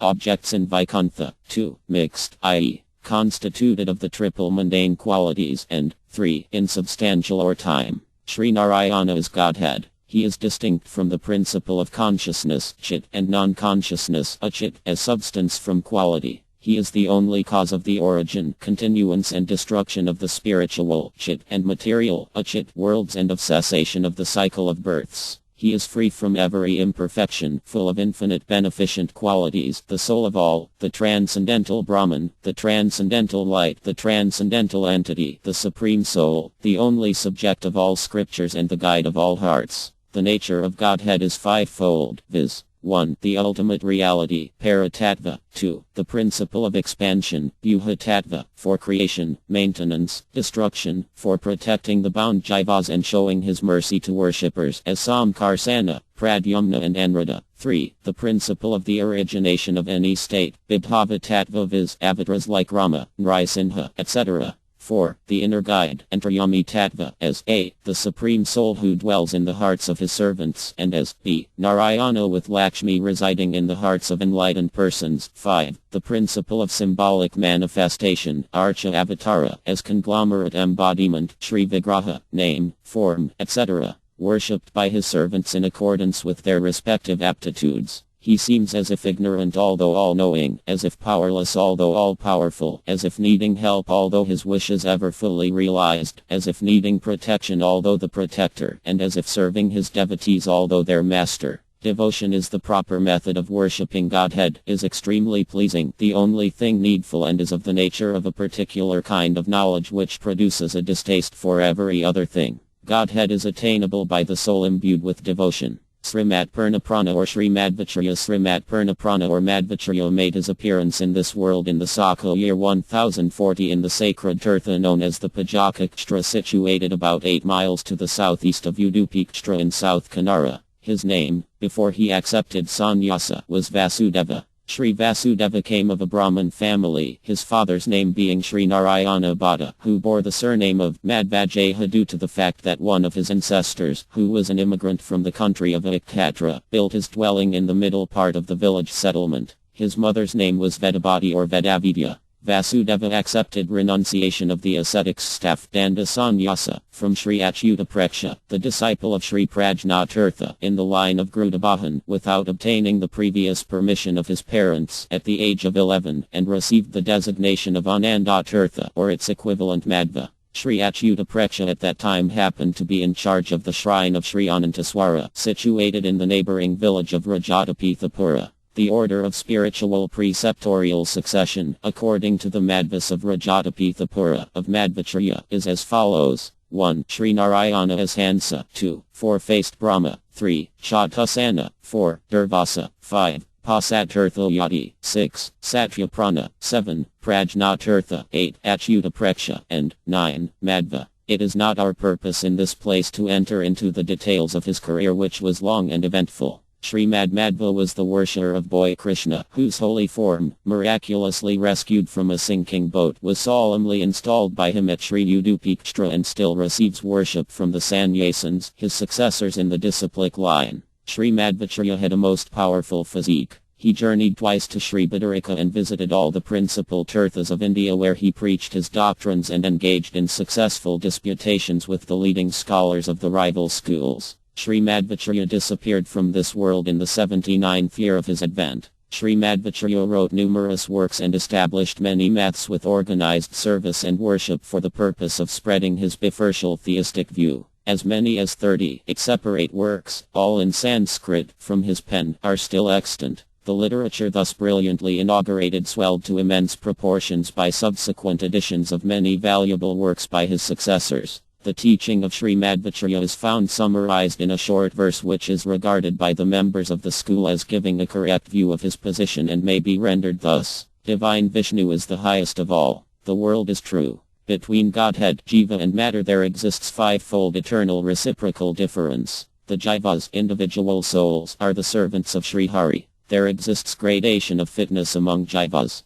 The manifestation of the function in conformity with the proper nature of the jiva is emancipation, mukti. The practice of the realized function conformably with the soul's own proper nature is pure, unalloyed or causeless devotion. Sound, inference and direct perception constitute the triple evidence. Sri Hari is the only object who is knowable by the whole body of the scriptures. Or, in other words, realization of Godhead is possible only by following the path of the heard revealed sound, Shruti. The whole of this position has been accepted specifically by Sripad Baladeva Vidyabhusana in his Pramaya Ratnavali. This definitely establishes the descent of Sri Gaudiya Sampradaya that follows Sri Krishna Chaitanya from the Madhva school and justifies its descriptive title Madhva Gaudiya or Brahma, Madhva Gaudiya, Sampradaya, current among the devotees. According to Sri Madhvacharya, as has already been stated, Sri Vishnu is the highest entity. Reality is of two kinds, viz. 1. Self-regulated and 2. Subordinate.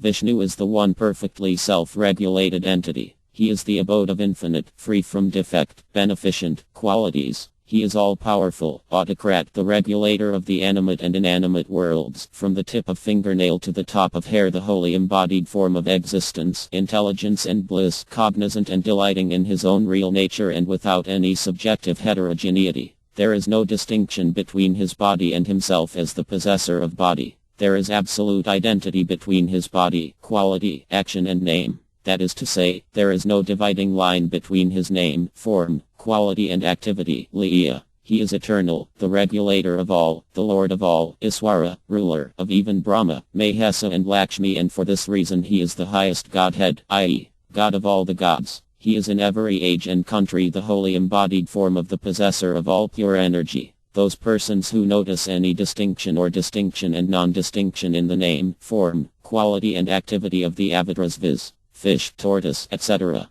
certainly enter the realm of gross ignorance, Thomas. There is no particle of absence of self-consciousness in Sri Hari. His holy form possesses hand, foot, mouth, belly, etc., all those being of the nature of pure bliss. From him proceed always creation, stability, destruction, the course of the souls, knowledge, bondage, emancipation, etc. Divine Vishnu exists eternally as the archetype of all individual souls who are his differentiated parts. In other words, in the realm full of the pastimes of the pure intelligence, an endless series of differentiated souls from Brahma to the lowest insect endowed with the embodied forms of the principles of existence, cognition and bliss are eternally existent. They are the unqualified counterparts of the corresponding forms of Vishnu who, in his eternal and various forms, is their archetype.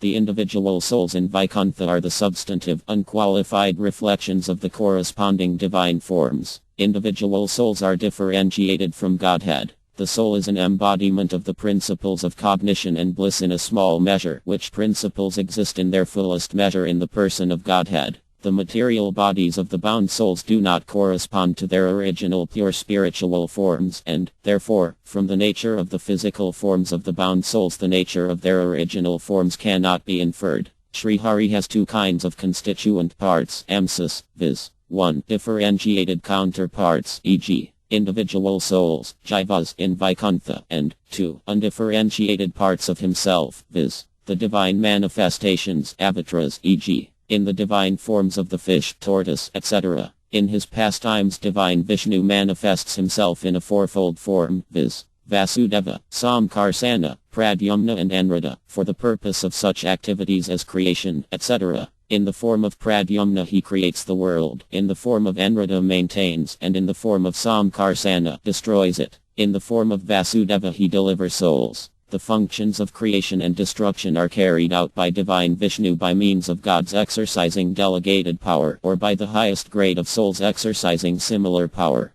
Vishnu as Pradyumna in this manner endows Brahma with the creative power and as Samkarsana confers on Rudra the power of destruction. He himself as Anrada exercises the power of maintenance and as Vasudeva confers deliverance. Divine Vishnu from time to time appears in this world as avatars in the forms of fish, tortoise, etc. In the 24 forms as Keshava, etc. and Vasudeva, etc. He is the regulator of the gods who represent the 24 principles of the universe and in the 5 forms as Vasudeva, Samkarsana, Pradyumna, Anrada, and Narayana, he governs the 5 encasments. He regulates the 4 states of differentiated souls, viz. 1. Waking, 2. Dreaming, 3. Sleeping, 4. Unbound, in the 4 forms of Visva, Tejas, Prana and Turiya. As the soul and the soul of souls he is the regulator of the gross and spiritual bodies, corresponding to the real nature of the souls and, remaining manifest in all the limbs of souls as Ananta, he rules over them. He is the source who imparts their initiative to the gods representing the principles of the universe and to the different senses. He is not responsible for the meritorious and sinful acts of jivas to which he employs them according to their fitness and in exercise of their freedom of will. Although he appears in the world in the various forms of fish, tortoise, men, etc., his birth and activities or bodies are not phenomenal, notwithstanding their material appearance to the vision of bound jivas. His avatar are of 2 kinds, viz. 1. Embodiments of knowledge, and 2. Embodiments of power.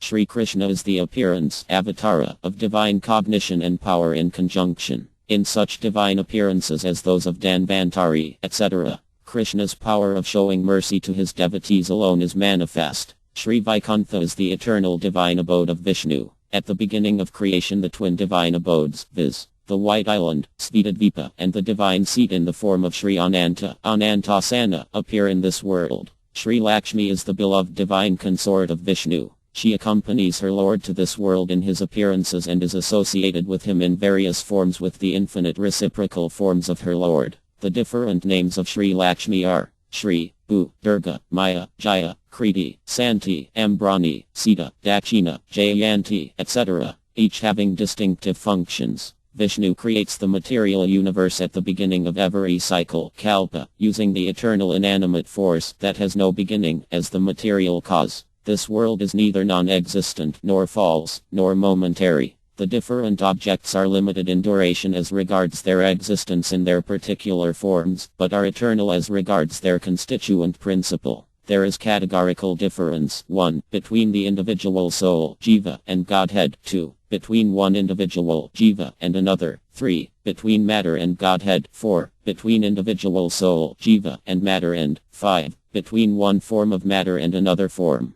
Sri Madhvacharya accepts this fivefold difference as real. Individual souls, jivas, are divided into three classes according as their original nature is made of either 1. Intelligence and bliss, or 2. Of a mixture of intelligence and joy and misery of ignorance, or 3. Of unmixed misery and ignorance. Individual souls, jivas, are provided with physical and mental bodies in accordance with their actions of the previous cycle, kalpa, at the beginning of material creation. Individual souls, jivas, are infinite in number. One's proper nature or the capacity of attaining to it is eternal and belongs eternally to all individual souls. It is the primal cause of all efforts of all individual souls. Action, karma, although destructible, is eternal in the continuity of its flow or sequence. Previously performed activity, karma, which is without a beginning, is the second cause. There is a third cause in the shape of the effort at the time of the performance of the act. All these are subject to Vishnu, Lord of the material energy, Maya. In other words, Godhead awards the worldly course of individual souls by means of these three causes, but they have no power over him as he is the Lord of material energy, Maya. Liberation, mukti, is the realization of their own proper natures by persons endowed with the luminous, self-expressive, sattvic quality, on the dissolution of the symbolic material body, by the practice of devotion. It is not something adventitious but only the continued establishment of the individual soul in his own proper nature. The eternal material cases, superimposed on the real or spiritual nature of the soul, are two in number, viz. 1. The case forged by the soul, and 2. The envelope bestowed by the material energy of Godhead, Maya. When Godhead is favorably disposed, he destroys completely the coating of nescience caused by the soul and removes the screen of the material energy, Maya, which is a gift of the divinity. Thereupon the soul is enabled to see with his spiritual eye the Supreme Person dwelling in his own heart. The devotion that is aroused after the beatific vision is the highest or unalloyed, being devoid of all foreign impulses in the shape of physical activity, karma, etc. It is only by devotion that the favor of Godhead is attained. This leads to liberation, mukti, being the attainment of the feet of Vishnu. This is followed by devotion in her real, proper form, which is not the means but the goal. The initial stage in the process is listening with faith to the words of scriptures glorifying the greatness of Godhead from the lips of devotees, sadhus. Sri Madhvacharya admits the authority of the triple evidence of 1. Direct perception, 2. Inference, and 3. Revelation, agama. The last is subdivided into L. Those scriptures that are not made by any person, and 2. Those so made. To the first of these groups belong the Vedas such as Rig, etc. Upanishad, the formula that deliver from mental function, mantram, brahmanas, the concluding portion of the Veda, Parasista, etc. To the second group are assigned history, itihasa, supplementary accounts, Purana, fivefold knowledge, Pancharatra, etc. The Puranas, etc. help in understanding the real significance of the Vedas. The Puranas are of three kinds, viz. 1. Sattvika, 2. Rajasika, and 3. Tamasika. The Sattvika Puranas, such as Srimad Bhagavatam, etc., are alone admissible as evidence of the truth. If any portions of the Rajasa Puranas are in conformity with the statements of the Sattvika Puranas, those may also be accepted as evidence. Those parts of the Sattvika Puranas that express ideas contrary to the Sattvika view were intended for deluding the atheists, Daityas, and should not be accepted by righteous persons. The Tamasa Puranas were concocted for deluding evil-minded persons, Daityas. All Puranas, insofar as they support the Sattvik view, are admissible as evidence. The following views of Srimadvacharya are also interesting. The servant of Vishnu, Vaishnava, the all-pervasive Lord, is the highest of all animate beings, Jivas. The worship of Vishnu alone is to be performed. All worship of other gods is forbidden. Everything is gained by uttering the name of Hari.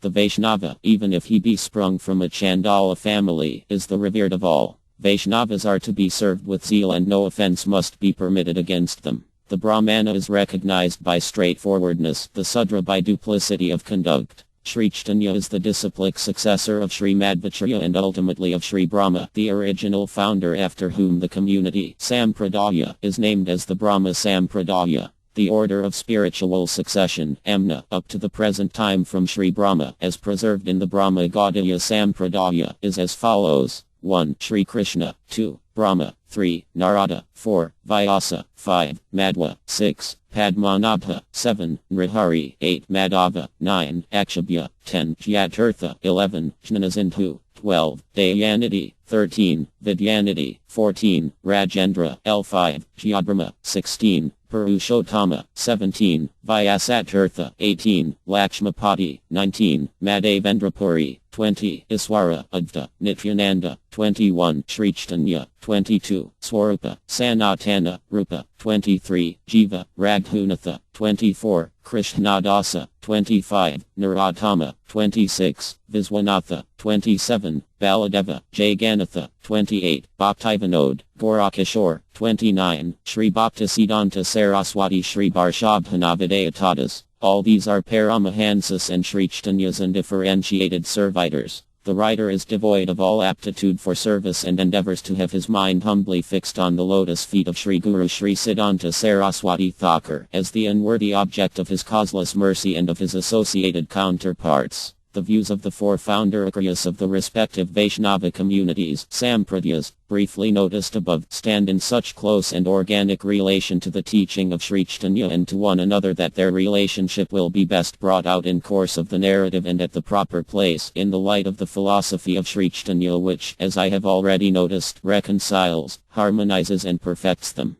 For the present it will be sufficient for our purpose to notice in regard to these four schools that the system of Sri Chaitanya, although it is identical with none of them, either wholly or partially admits the special excellence of certain features of each. Thus, for example, Sri Chaitanya accepts more or less the eternal specific form of the divinity as embodiment of all existence, all knowledge and Alblis Sakhitananda Nitya Vigraha of Madhva, the postulations of Ramanuja regarding divine power, the principle of unalloyed non-dualism and of Godhead as the all of his own and the eternal dualistic monotheism of Nimbarka which last has been perfected by Sri Chaitanya into the truly scientific truth of the doctrine of inconceivable simultaneous distinction and non-difference.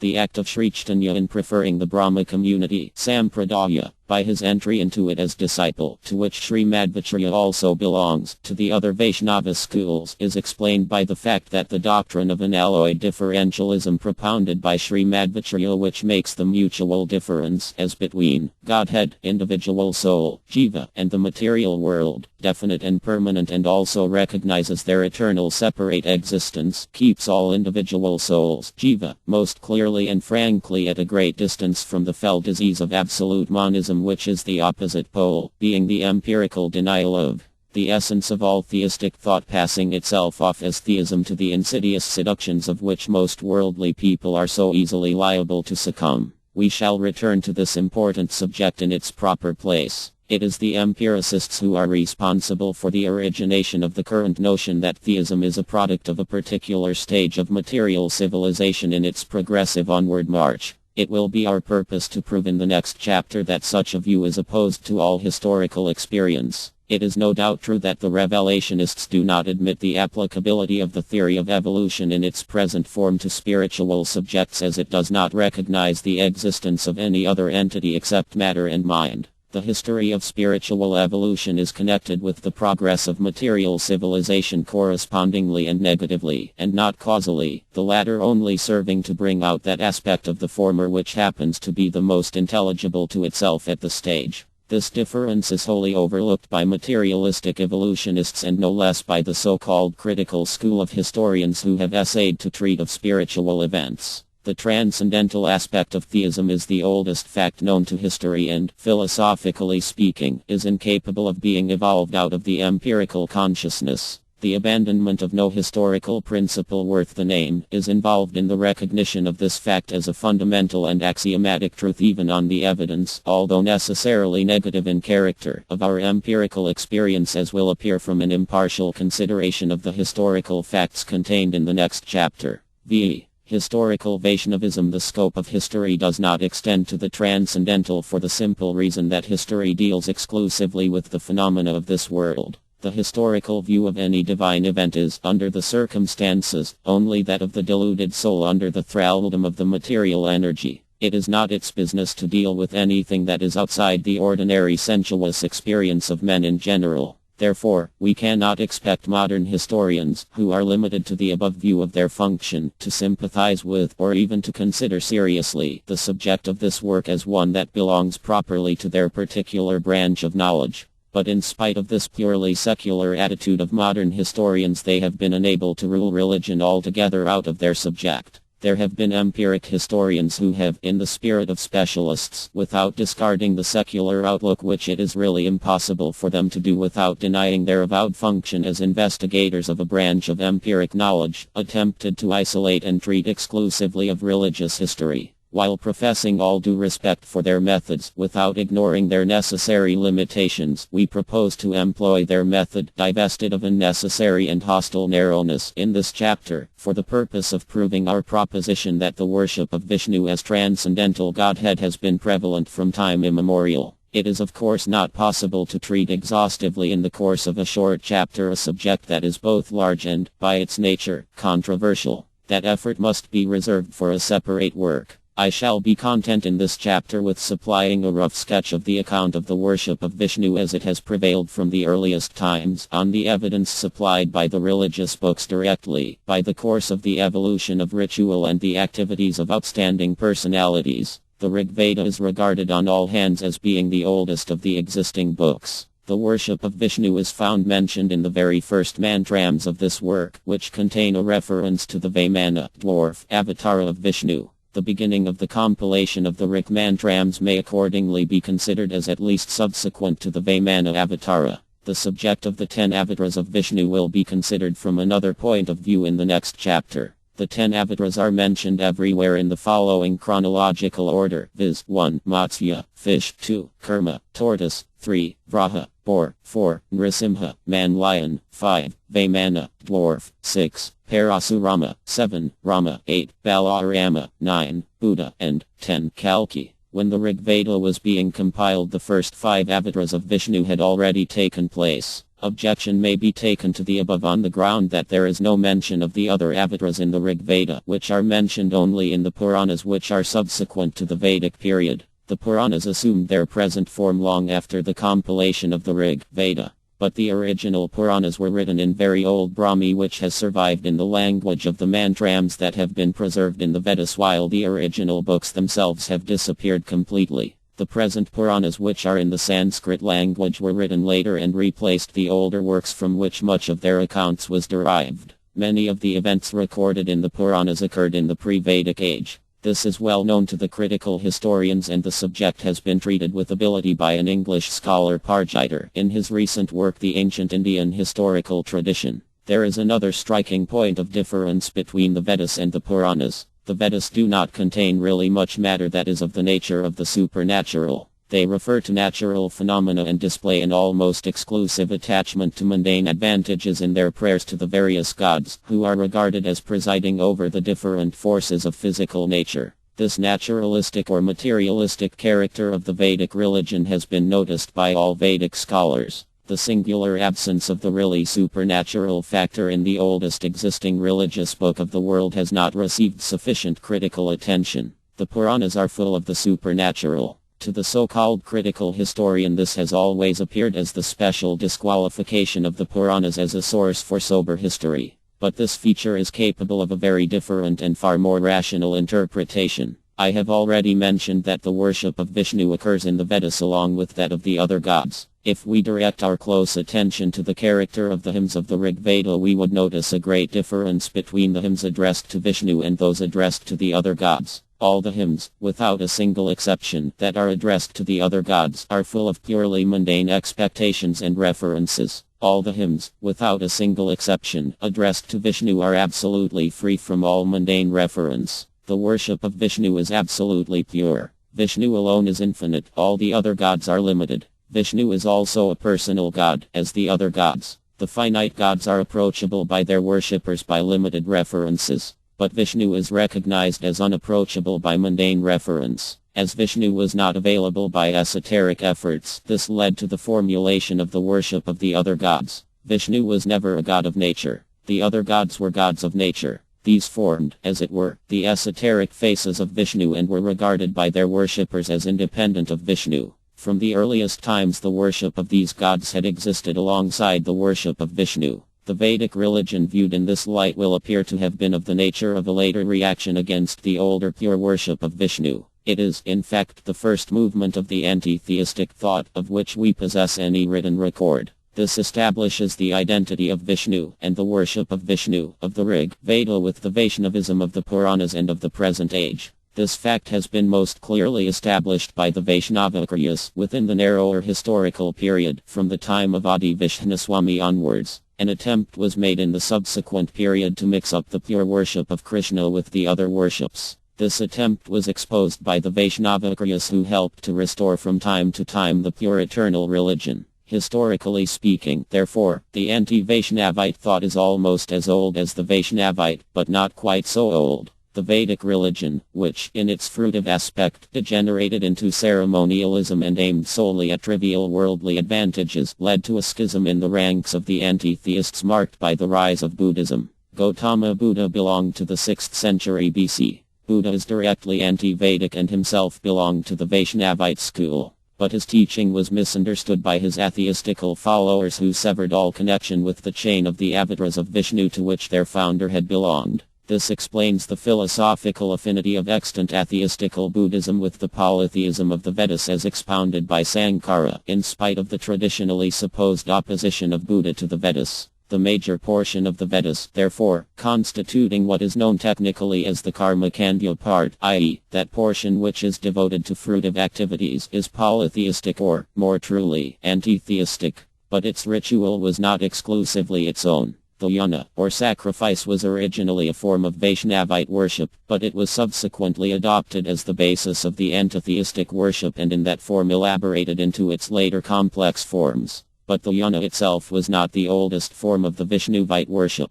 The original form of the Vishnuvite worship was dhyana, i.e., meditation corresponding to solitary rationalistic worship. The term means that mode which is established through argument. This mode of worship is represented in its pure form by Astabhakra. It became mixed up with mundane references in the later Hatha Yoga. But at first it was not so. It is the form of worship that corresponds to the inactive or the meditative temper. This was the earliest theistic form of worship.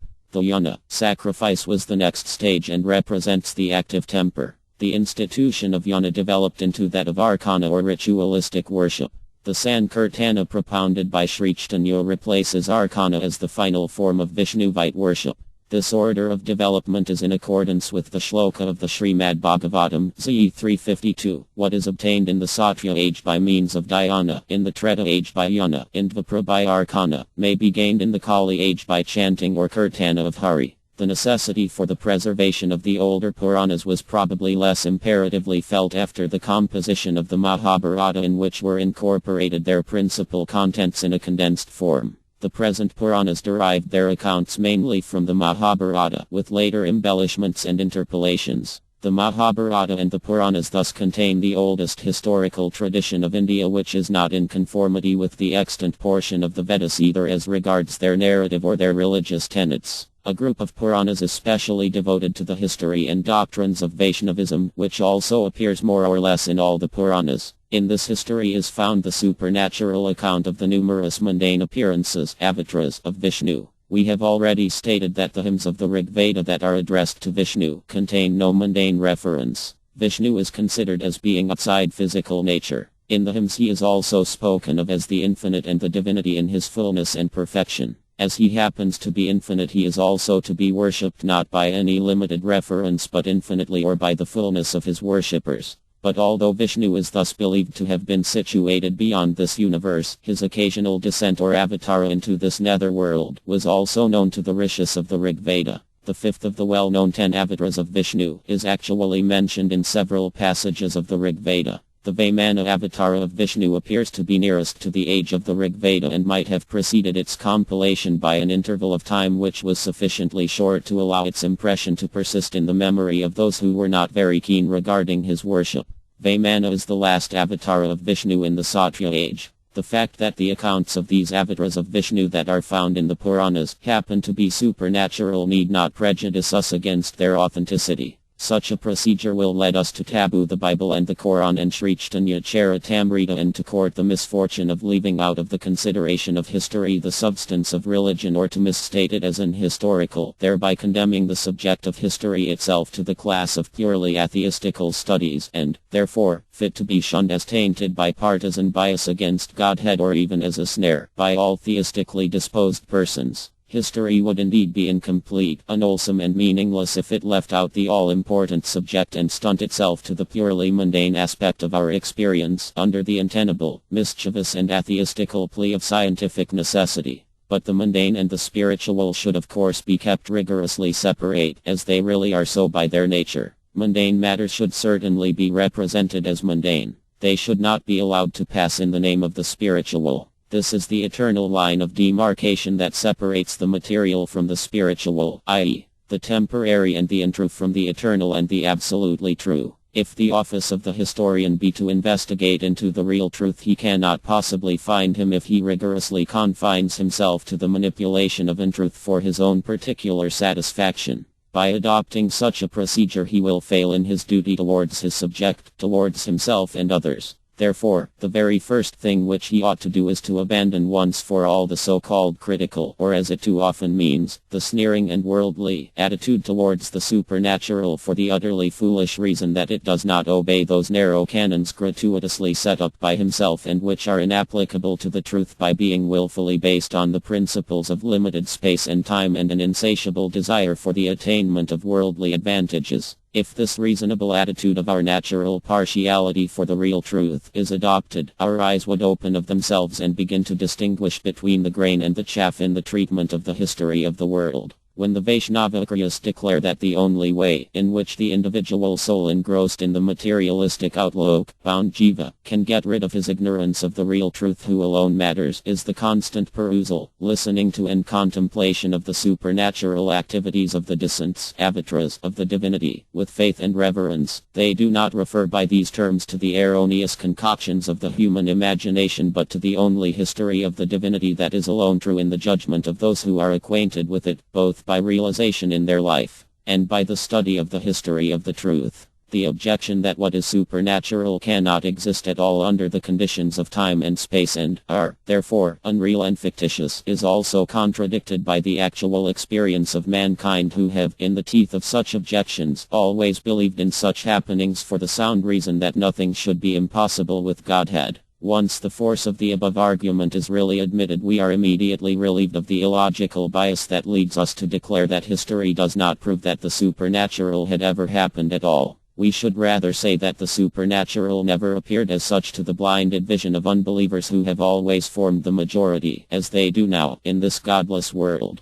But such was the inexplicable force of those very supernatural events that their reality was admitted by the best, i.e., by unworldly and pure minds of all ages, and, on their authority, they have continued to be believed generally, although crudely, by all overwhelming majority of the peoples of all subsequent ages. Mahabharata, the prejudice of the critical school is due to its failure to distinguish between the supernatural and the unnatural or anti-natural. This has led to the adumbration of the doctrine of miracles. The divine law is never broken and is sufficiently capacious to accommodate within itself with perfect consistency both the natural and the supernatural. Those who suppose that they can detect a breach of the law on the part of Godhead for the purpose of convincing unbelievers are sadly deluded. Indeed, the supernatural happens to be supernatural because it is above or beyond the natural or limited. Anything that is limited, whether it is called a miracle or by any other name, cannot be anything but limited. And for this reason the supernatural lies beyond our present limited understanding. The avatars of Vishnu belong to the category of the supernatural and cannot be perceived by any of the senses or be apprehended by the materialized understanding if such avatar or Vishnu's descent into the finite world takes place even before our very eyes and in these days of the noonday light or darkness, of almost unqualified empiricism. It is not the paucity of materials which exist and have existed in abundance from the remotest antiquity stored up in the pages of the innumerable scriptures that is the difficulty of the historian of theism. The difficulty is to convince the sophisticated reader regarding its proper place in history. Before the advent of Buddha, the Vaishnavite or theistic thought had already been recorded in a vast literature. The older Puranas still existed and the Mahabharata had been recently compiled. The Vedas in their Samhita portion could not avoid all reference to it, and the Upanishads are altogether theistic, containing, as they do, the rich harvest of the realizations of the age of contemplation. The Vaishnavite thought maintains its distinctive character in the Sutra period, and the Grihya and Satra sutras are full of Puranic matter. These, together with the Tapanis and the Vedangas, which had their theistic group of works, formed the source from which the Vaishnavacharyas have drawn their materials from the 3rd century BC onwards within the comparatively recent period of recorded history. The present classical Sanskrit language came into use about 4,000 years ago. It rendered obsolete the older works and replaced them by books written in the new language. Anti-Vishnuvite thought is as old as the beginning of history. The avatars of Vishnu are declared to have been due to the prevalence of atheism. The portions of the Vedas devoted to the cult of fruitive works, as we have already observed, belong to the anti-Vishnuvite school under the garb of friendly coexistence. This is an ordinary and very old rule. On the side of philosophy we find a continuous development of atheism which runs parallel to the Vishnuvite thought and culminates in the atheistical schools of the subsequent period under the garb of scriptural sanction. This mixing up of theism with atheism in the scriptures themselves is quite natural and is due to the cunning of a group of intellectual atheists. But within the atheistic camp this caution was not observed by all. Buddha was opposed to the fruitive yanas of the Vedas and was himself a leading Vishnuvite, having been recognized as the 9th avatar of Vishnu by the theistic school. But his pseudo-followers, misunderstanding the anti-Vedic attitude of their master and by abusing the method of abstruse discussion which he had employed against the sophists, drifted into nihilism, which was by that time a recognized body of opinion handed down by a regular chain of former teachers. The active impulse which had produced the yana form of worship was restated by Buddha to counteract its abuse at the hands of the fruitive school of the Vedists, so as to include ethical conduct. But Buddha's followers separated ethics from its theistic purpose and applied it in its purely mundane form to the attainment of a negative spiritual result. This misunderstanding the active principle underlying the method of worshipping Godhead by yanas practiced by the early theists, by those who professed to follow Buddha, was fraught with far-reaching consequences to humanity, from the effects of which the modern world is still grievously suffering.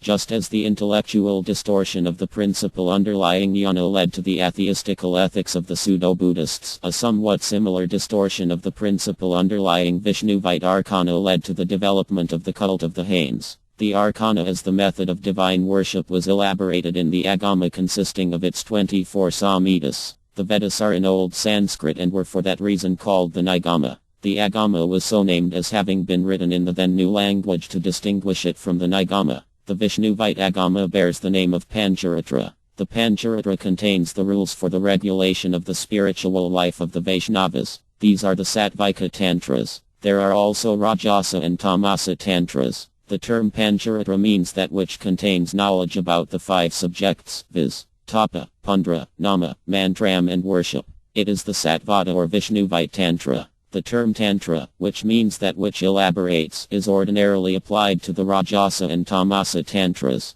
The Pancharatra instructs regarding the application of those theistic principles which are declared in the spiritual portion of the Vedas, illustrated concretely in the narratives of the Puranas and collated in the Sutras. All those are the extensions of the real Veda. If the Veda is conceived as a person, the Upanishads may be regarded as his intellect and the Vedangas as his different organs for the performance of his function, karmanga. The Vedangas are 6 in number, viz. 1. Siksha, i.e. intonation, 2. Kalpa, i.e. procedure, 3. Nirukta, i.e. dictionary, 4. Vyakarana, i.e. the science of sound, 5. Jyotisha, i.e. astronomy including astrology dealing with space, time and direction, and 6. Chandas. These furnished the starting point of the various physical sciences of the subsequent rationalistic age, in which there was a great advance in practical facilities of all kinds. The aphoristic literature which took upon itself the collation of the Vedangas led to the Griya and Shrauta Sutras, the forerunners of the Pancharatra or the Tantra literature.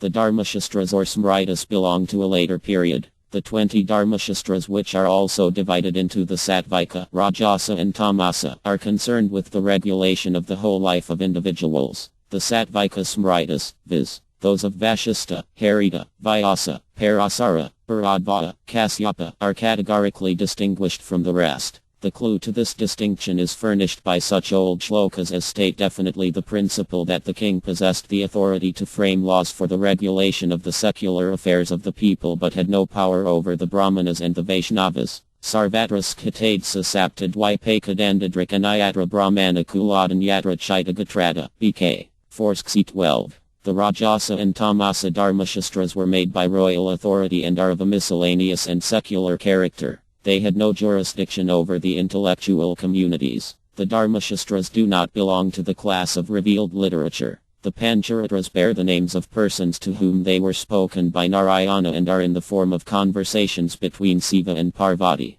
The Pancharatras are thus an authoritative expansion and supplement of the Veda, truth or absolute knowledge, in the same way as the Puranas. There are very early statements in the body of the technical Vedic literature itself to the effect that the Puranas are an integral part of the revealed literature. Those passages have been pointed out by the later Vishnu Vaidagryas. It is specifically stated in the Mahabharata and by Manu that the Veda should be supplemented by the Itihasa, history, and the Purana. Because the Veda is supplemented by the Purana, therefore the latter is called Purana. The Madhyandan Smriti classes Itihasa and Purana, with the Vedic Samhitas, as forming the body of the revealed literature. The principal Sattvada, i.e. theistic or Vishnuvite, Pancharatra or Tantric, works are the Hayasarsha, Prahlada and, especially, Narada, Pancharatra. The names of the 6 Sattvada Puranas are Vishnu, Narada, Bhagavata, Gruda, Padma and Vraha. The 6 Rajasa Puranas are named Brahmanda, Brahmavavarta, Markandeya, Babishyat, Vaimana and Brahma. The Tamasa Puranas are Matsya, Kurma, Linga, Siva, Skanda and Agni. The Sattvika Puranas are stated to confer emancipation, the Rajasa led to paradise, and the Tamas to hell. This principle holds in regard to the Tantras. The distinction between Sattvika, Rajasika and Tamasika Shastras is also defined in another way. The Sattvika Shastras are those that establish that Godhead is full of all the qualities and is the highest of all. Those Shastras that declare the superiority of Brahma, Agni and Saraswati are Rajasika. Those that state the superiority of Siva and recommend the Sivalingam as object of worship are Tamasika Tantras. Sattvika persons worship Vishnu, Rajasika persons Brahma and the Tamasika worship Rudra, Vidpadma and Gruda Puranas. The superiority of the Sattvika Purana is nowhere explicitly challenged. The position we have reached so far may be summarized as follows. Godhead is the divine person who is supernatural, supersensus and situated beyond the utmost limits of empiric knowledge. Knowledge is of 2 kinds, viz. Para, i.e. transcendental or absolute, and 2. Apara, that is, non-final. Rik, Saman, Yajas, Atharva and Siksha, Kalpa, Vyakarana, Nirukta, Chandas and Jyotisha, etc. And all those branches of knowledge that follow these, belong to the category of the Aparavidya. But Godhead is never accessible to this limiting knowledge which is subject to modification by time. The Shastras in which the unchangeable and absolute entity is the subject matter of investigation, belong to the category of Paravidya. The Sattvada Shastras belong to this class. Thus theistic knowledge is found to be present, only to a very slight extent, in the extant Vedic Samhitas and their adjective literature. The originals of those parts of the Vedic works from which the Satvada Puranas once derived their theistic accounts have almost wholly disappeared in course of time, having become obsolete, probably on account of the Sanskritization of those works in the form of the present Purana. Therefore, the present Puranas, although they happen to he in modern garb, preserve the theistic tradition, the Vedic or old linguistic sources of which are for some reason or other not available to us at present. But the narratives contained in these Puranas belong to a period that is also anterior to the period of the compilation of the Rik Samhita by an immense interval of time. Among the sutra works we are fortunate in possessing a few that are theistic, viz. those made by Sandilya, Bharadwaj and several other rishis. The Bhikshu Sutra and Karmandi Parasarya Sutra were written long before the Vyasa Sutra. The Bhakti Sutras became current at the time of the composition of the present Satvada Pancharatra works. The Satvada Sutras are composed in a way that is different from that of the Rajasika and Tamasika Tantras. The lines of thought designated as Bhagavata, Vaishnava, Naishkarma, Vaikhanasa, Pancharatrika, etc., were prevalent in the pre-Vedic period. Thereafter, when the theistic thought suffered a partial eclipse by the preponderance of philosophical schools that were addicted to materialistic methods, the old theistic tradition was revived in the form of the present Puranas. The atheistic rationalism, which subsequently culminated in historical Buddhism, was already in existence as early as the period of the Nrisinga and Vaimana avatars. Henotheism and pantheism of the Vedic and cognate schools present the polytheistic or positive aspect of this line of thought, which is negatively represented by historical Buddhism and Jainism, and later in a marked form by Sankara, who recognized and clearly brought out the philosophical affinity between the two branches of the same line of thought and thus re-established friendly relationship between the two groups. This atheistical pseudo-rationalism in its palmy days also coincided with the period of the triumphs of the Indian intellect in the different fields of empiric knowledge. This would not appear to be very wonderful if we consider the present state of affairs in Europe. The Protestant movement degenerated into commercialism and the almost exclusive pursuit of material well-being, which has given its secular tone to present Western society. Great material prosperity is not a necessary indication of progress in spiritual science. Devotion to material facilities may be rewarded by success which, if it be not controlled by a clear spiritual purpose, may be of the nature of a nemesis to confirm the successful person and community in their unspiritual course. The salutary aim should be not merely to juxtapose the two but to subordinate the material to the spiritual. This has never yet been practically possible in the world. Indian thought may be the subject of study in both its theistic and atheistic aspects, under which latter is included, unfortunately, its secular systems. Those who lament that the absence of material prosperity of India today is due to its exclusive spiritual preoccupation may do well to take note of this. The theistic thought proper cannot be subordinate to the aim of material improvement. The two do not equate at all, being on different planes. A community that adopts the theistic course will be purified in its morals, improved in unity, and direct all its energies to those activities that are conducive to spiritual progress. It will be contented and orderly in all its parts, inasmuch as it will have a common objective which is situated outside the limits of all clashing, temporary interests. There should be no limited, conflicting interests in a community regulated by the higher principle. Such a society will possess all the requisites of spiritual well-being which will prevent it from being disturbed by the operation of any unbridled disruptive ambitions of its constituent units. The nature of the ideal of one universal community will become clearer as the spiritual position itself clarifies in course of this narrative. It is, however, necessary to guard against possible misconception at the outset in view of current and deep-seated prejudices against religion for purely worldly reasons. The political greatness of Magadha belongs to the age of the progress of Indian empiric knowledge.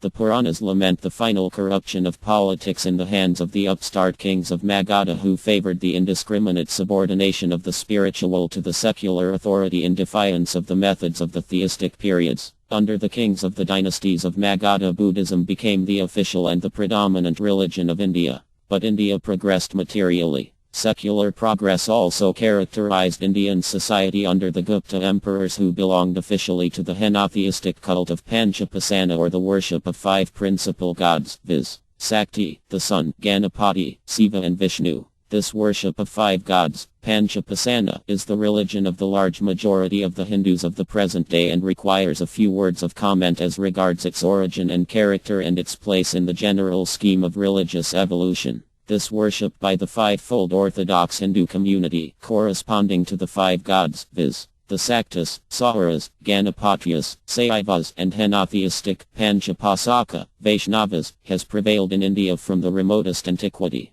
The tendencies of the human mind are of two kinds, viz. 1. Those that are directed towards material objects, and 2. Those that are turned towards the highest good. From the first of these issue such activities as those undertaken for the nourishment of the body, the building of a home, marriage, production of offspring, the pursuit of different secular studies, the earning of wealth, physical sciences, arts, government and the accumulation of merit by good deeds, etc., etc. Many of these worldly activities of men are identical with those of the lower animals, but the purposive utilitarian efforts of man are superior to similar instinctive endeavors of the lower animals. But men, even although they may carry on all efforts and acts conducive to worldly advantage, are considered to be only two-legged animals unless they make an attempt to place themselves under the guidance of their spiritual nature. The function of the pure soul is the natural religion of all animate beings. In the natural state, the function that is proper to the soul is fully manifest. In the bound state, this natural function, or religion, is reduced to the form of quest after the highest good.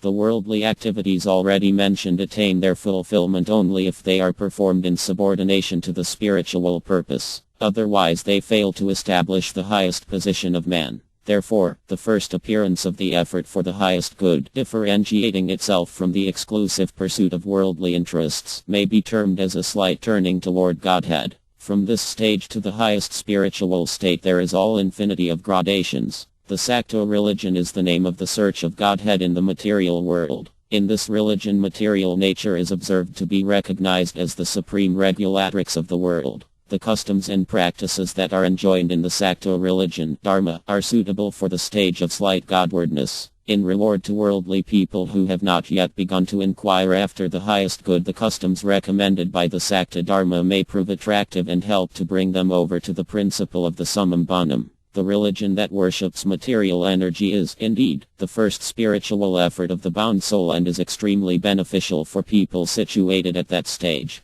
When the Godward tendency has acquired strength, in the second stage of advance, the superiority and efficacy of heat among material objects being noticed, the sun as the source of all heat is accepted as the object of worship. This leads to the origin of the Saura cult. Subsequently, when even heat also comes to be regarded as material and lifeless, the principle of animation is recognized as superior to it and gives rise to the worship of Ganapati, who represents the principle of animality. This is the third stage. In the fourth stage, the pure human consciousness comes to be worshipped as Siva and gives rise to the Saiva creed. In the fifth stage appears the Vaishnava religion, or the worship of the Supreme Soul, as different from the fractional soul of the individual. The religion that seeks the highest good is naturally divided into the above 5 grades. Therefore, in all countries these 5 religions have been prevalent in the different periods under different names. If we consider all the different religions that are current in this and other countries, they can be put under one or other of the above classes. The Christian and Mohammedan bear a strong affinity to the Vaishnava religion of the henotheistic Panchapasaka school. Buddhism and Jainism are similar to the Saiva cult.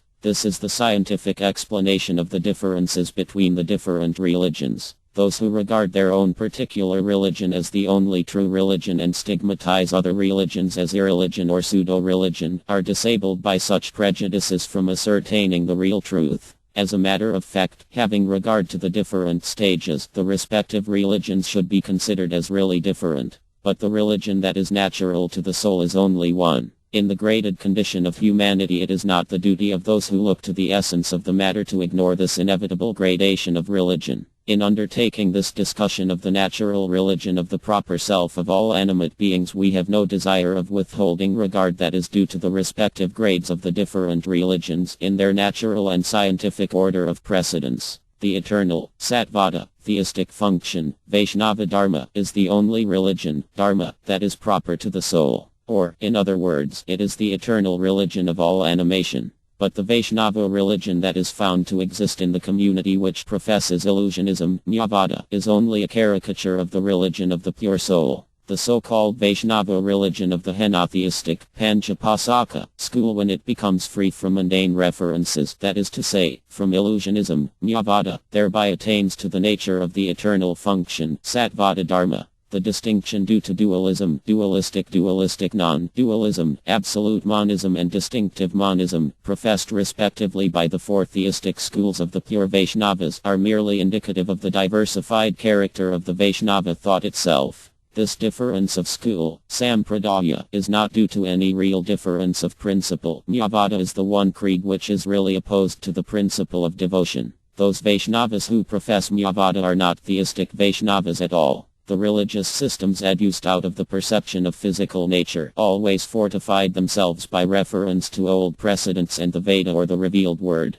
The philosophical systems which assumed their regular form in the Sutra period, elaborated in the commentaries, furnished them with ready-made arguments justifying their particular methods of worship and doctrine. All these were interconnected by their unity of outlook which was mundane and with the fruitive works and the gods and goddesses of the Karmakandya portions of the Veda and of the Tantras that were not spiritual. This is the tangled web of the current religious life of India. It possesses an external appearance of being based upon the general body of the scriptures of this country, although showing a variety of faces that are by no means easily reconcilable with one another. Any systematic friendly treatment of current Hinduism is the despair alike of historians and philosophers. But in spite of their absurdities, their materialism which is often frankly explicit and their want of internal homogeneity, they have always impressed both outside and inside critics as presenting only the exterior or the covering matter that hides the sterling truth lying buried underneath. There are real grounds for such suspicion. We have dealt elsewhere with the non-theistical philosophical systems which arose during the Sutra period or the beginning of the rationalistic age, and also with the Buddhistic and Jain systems. The philosophy of theism was collated in the Brahmana Sutra, known also as the Vedanta Sutra.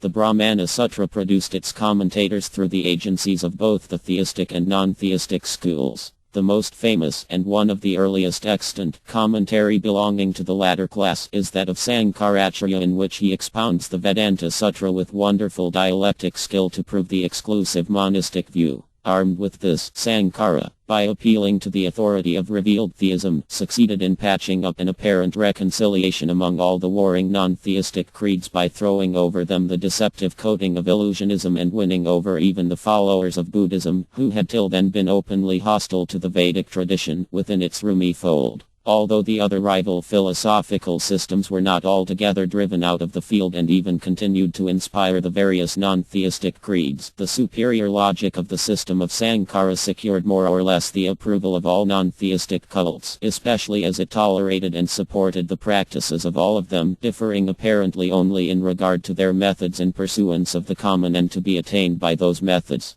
The effective and uncompromising opponent of Sankara was the Vishnuvite thought itself, which could not be stamped out by Sankara. The commentaries of Sankara were refuted by Sri Ramanuja and Madhvacharya, who restated the theistic position by carefully exposing the errors of Sankara and laying bare his real object, which was different from his profession. Under the guise of loyalty to the revealed word, Shruti, Sankara proved even a greater enemy, on account of his profession of loyalty, of the theistic thought which was the real philosophy of the revealed word, than even its open foes. The Vishnuvite thought had been vigorously reinforced by the compilation of the two great epics, viz., the Mahabharata and the Ramayana, which in their present forms contain a good deal of interpolated matter. The process which was in progress of rewriting in the new Sanskrit language the contents of the older original books furnished the opportunity, which was not missed by the opponents of the theistic thought, of consciously or unconsciously importing into the Vishnuvite narrative of the epics a good deal of the thoughts and ideas of the other creeds.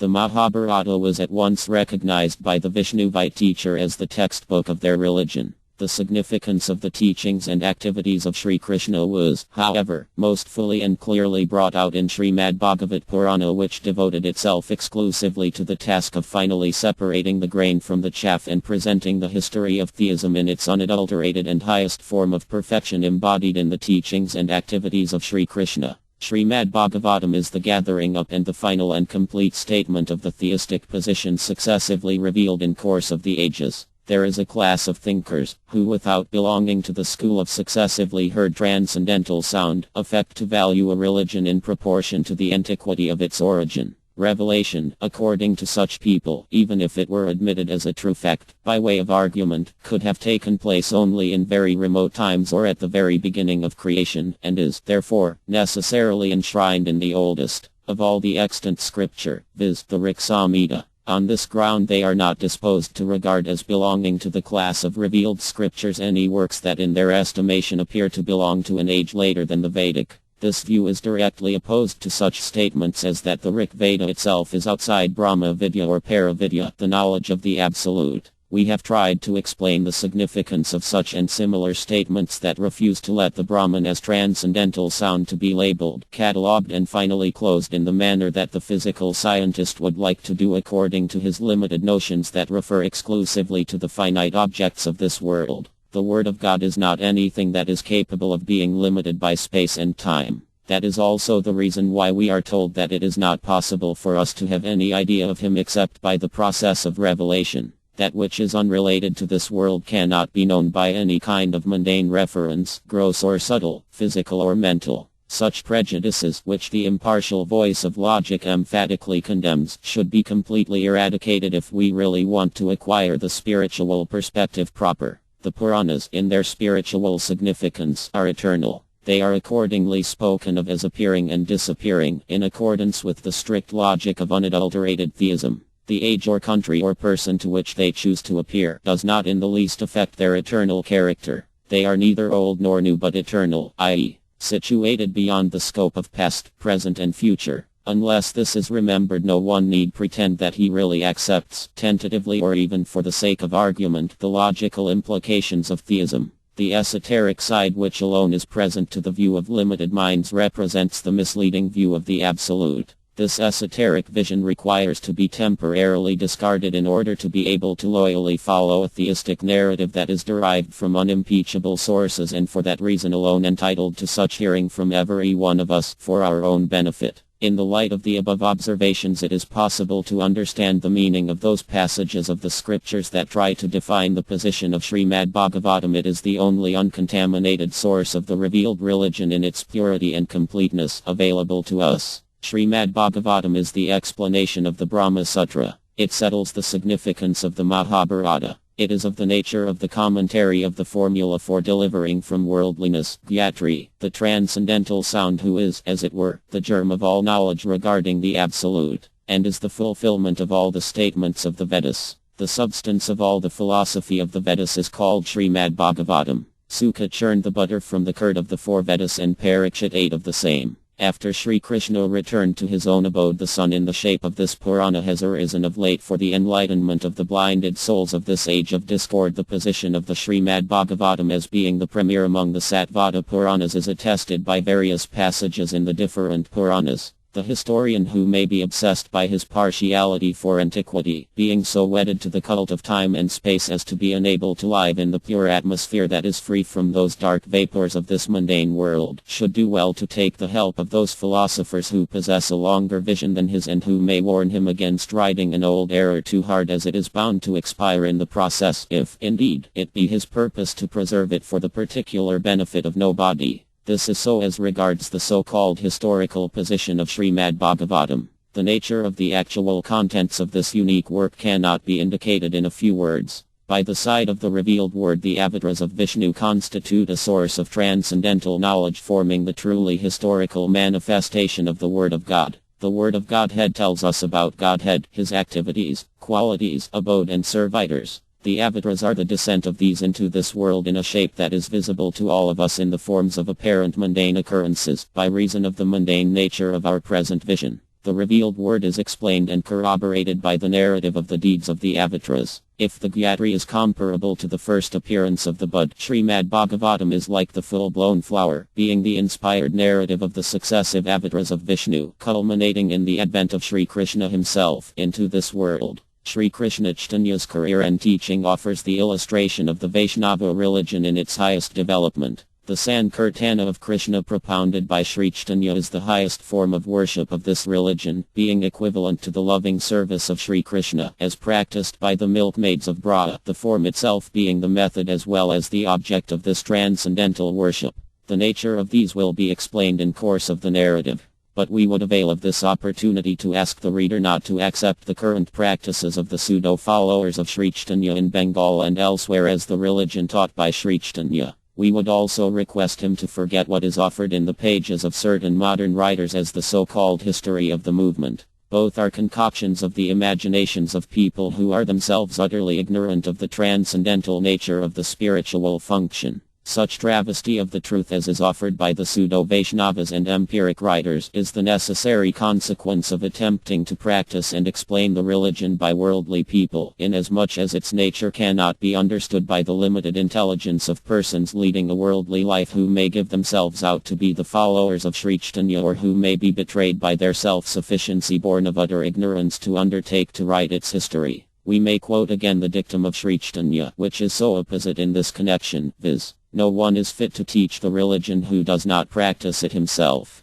The philanthropic, Prakriti Sahajya, cult passing under the name of Vaishnavism, is allied to the practices of those who follow the teaching of the Tamasika Tantras. This class of Tantras, which had their zealous followers in the tracts of Chittagong, Chattagrama, led in those parts to the practice of revolting sexual excesses in the name of religion, and from there the contagion was carried to different parts of the country which also had their own Tamasika Tantrikas by whom they were welcomed. This feature of decadent Buddhism is quite well known. The natural transcendental function, aprakrita sahadharma, that finds expression in the genuine poems of Candidus and Vidyapati, which were approved by Sri Caitanya, belongs to the category of unalloyed devotion to Godhead. But those songs that now pass under the names of Vidyapati and Candidus have suffered interpolation and alteration in the hands of the sensualists of former and present generations. The sensual feature is altogether absent from the practices recommended by Sri Caitanya both by his own conduct as well as by his teachings. But many pseudo-sects that profess at the present day to be the followers of Sri Caitanya try to pass off the sensual cult as the religion of pure love for Godhead taught by Sri Caitanya Deva.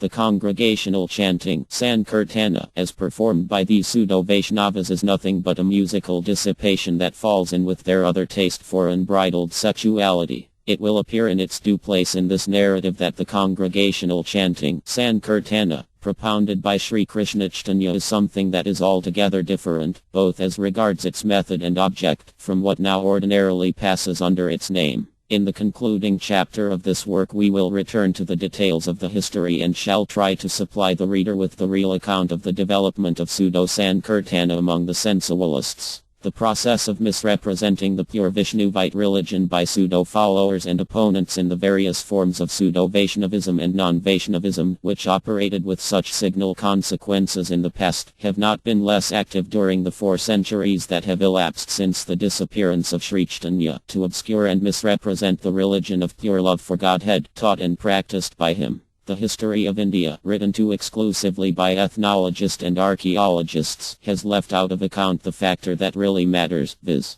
the substance of its spiritual culture which possesses a continuous and recoverable history. Much work for the elucidation of the religious history of India has been done by foreign empiric scholars whose judgment cannot, however, be relied upon in essential matters which are doubly opposed to their experience and local mode of life. The Orion of Bal Gangadhar Tilak made a nearer approach to the true method, but Tilak was swept off his legs by his association with physical efforts, to the detriment of his intellectual and theological speculations. Those who are sincerely anxious to work in the field of spiritual culture must first of all get rid of all lesser considerations than the absolute truth, both in their intellectual and worldly lives, as he alone is fit to be a teacher of the religion who also practices the same. The history of India of the pre-Christian period is still enveloped in the darkness of obscurity, but from the medieval period we are on firmer ground. There is no lack of materials from first-hand informants in writing the life of Sri Caitanya. I shall conclude this chapter with a few words of observation on the system of caste. Sri Caitanya is wrongly supposed to have been an opponent of the caste system. As a matter of fact, Sri Caitanya kept strictly aloof from secular society and politics. He never encouraged social rupture in any form. Spiritual society, according to Sri Caitanya, is only camp life. Theists alone are in a position to live such a life. Sri Caitanya called into himself particular individuals from all ranks of the then existing society. He formed the spiritual association of such individuals. His householder followers did not bring over the members of their households, nor their relatives, into the religion. It is not a hereditary community that can be formed on the spiritual basis. It was also, therefore, a proselytizing religion in its external appearance. Several of its leading Agryas came from the lowest ranks of the orthodox society or even from outside. Thakur Haridas was a Mohammedan by birth. The subject of Varna hinges on the answer to the question who is Brahmana. There are numerous passages in the scripture which contain a clear answer to the question. There is a long discussion on this point in the Varasuchika Upanishad which, after rejecting for different reasons answers that identify the Brahmana with 1. The individual soul himself, the physical body, 3. The species, 4. The cognitive principle, 5. The principle of activity, arrives at the conclusion that the Brahmana is the possessor of certain qualities. He knows the real nature of the self and by reason of such knowledge remains always free from any defect due to greed, anger, etc. Is possessed of equanimity and self-control, is uninfluenced by caprices, malice, thirst, desire or infatuation, with mind unaffected by arrogance, egotism, etc. This is the purpose of the Shruti, Smriti, Itihasa and the Puranas. No other view of Brahmana is tenable. In the Chandogya Upanishad we have the following. Gautama said, fair-looking one, to which lineage, Gotra, do you belong? He answered, I do not know to which Gotra I belong. I asked my mother. She said to me, in my youth in course of ministering to many persons as their servant, I beget you as my son. I do not really know to which Gotra you belong. My name is Jabala. Your name is Satyakama. I am thus Satyakama Jabala. To this Gautama replied, Child, the truth which you have spoken cannot be given out by anyone who is not a Brahmana. Therefore, are you Brahmana? I accept you, good-looking one. Collect the requisites for the performance of the formal rites of the occasion. I will admit you as pupil for the study of the scriptures. I will invest you with the sacrificial thread of a Brahmana. Do not fall away from the truth. This attitude of Gautama is thus described in the Saman Samhita. In a Brahmana straightforward sincerity and in a Sudra crookedness respectively are to be found. Haradramata Gautama by considering this difference of quality bestowed on Satyakama the right of the Brahmana to study the scriptures, apanyana, or purification by the Gyatri. We do not know whether we are Brahmanas or non-Brahmanas. This doubt arose in the minds of the truth-loving rishis. Text of the Shruti quoted by Nilakantha. In the Gita Sri Krishna says, I have created the four varnas in accordance with difference in the qualities and works of different persons. Although I am the Lord, know me as not the creator of those institutions.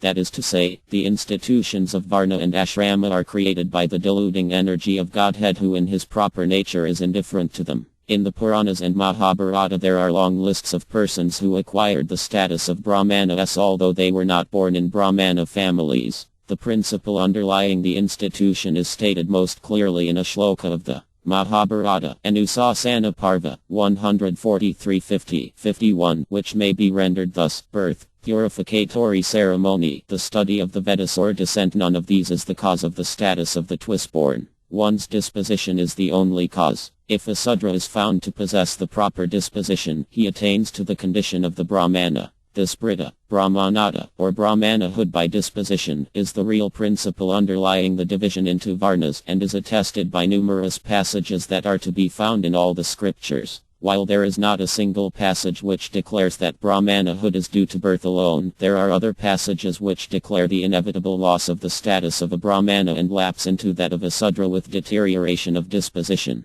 In the case of the Brahmana there are three births. The first of these is the seminal birth on coming out of the womb of the mother. After the upanyana, bringing of the boy to the preceptor, i.e., entrance into pupillage for Vedic studies, the second birth takes place. And, thereafter, on the attainment of initiation into the sacrifice, the third birth occurs, Manu, 260. Thus there are three kinds of birth, viz. 1. Seminal, Chakra, 2. Through Gyatri, Savitriya, and 3. Through initiation, Dakshya. This is expressed by the word tribrit which means these three kinds of birth. If a person, born in a Brahmana family, remaining ignorant of the Veda or the truth regarding the divinity, manifest extreme arrogance on the strength of his possession of the sacrificial thread, by right of seminal birth, for such sin that Brahmana is designated by the name of animal, Pashu, Atri Sarnhita, Shloka 372. According to Manu, 168, the twice-born who, without devoting himself to the study of the Vedas, applies himself to other matters, becomes thereby a Sudra even during his lifetime with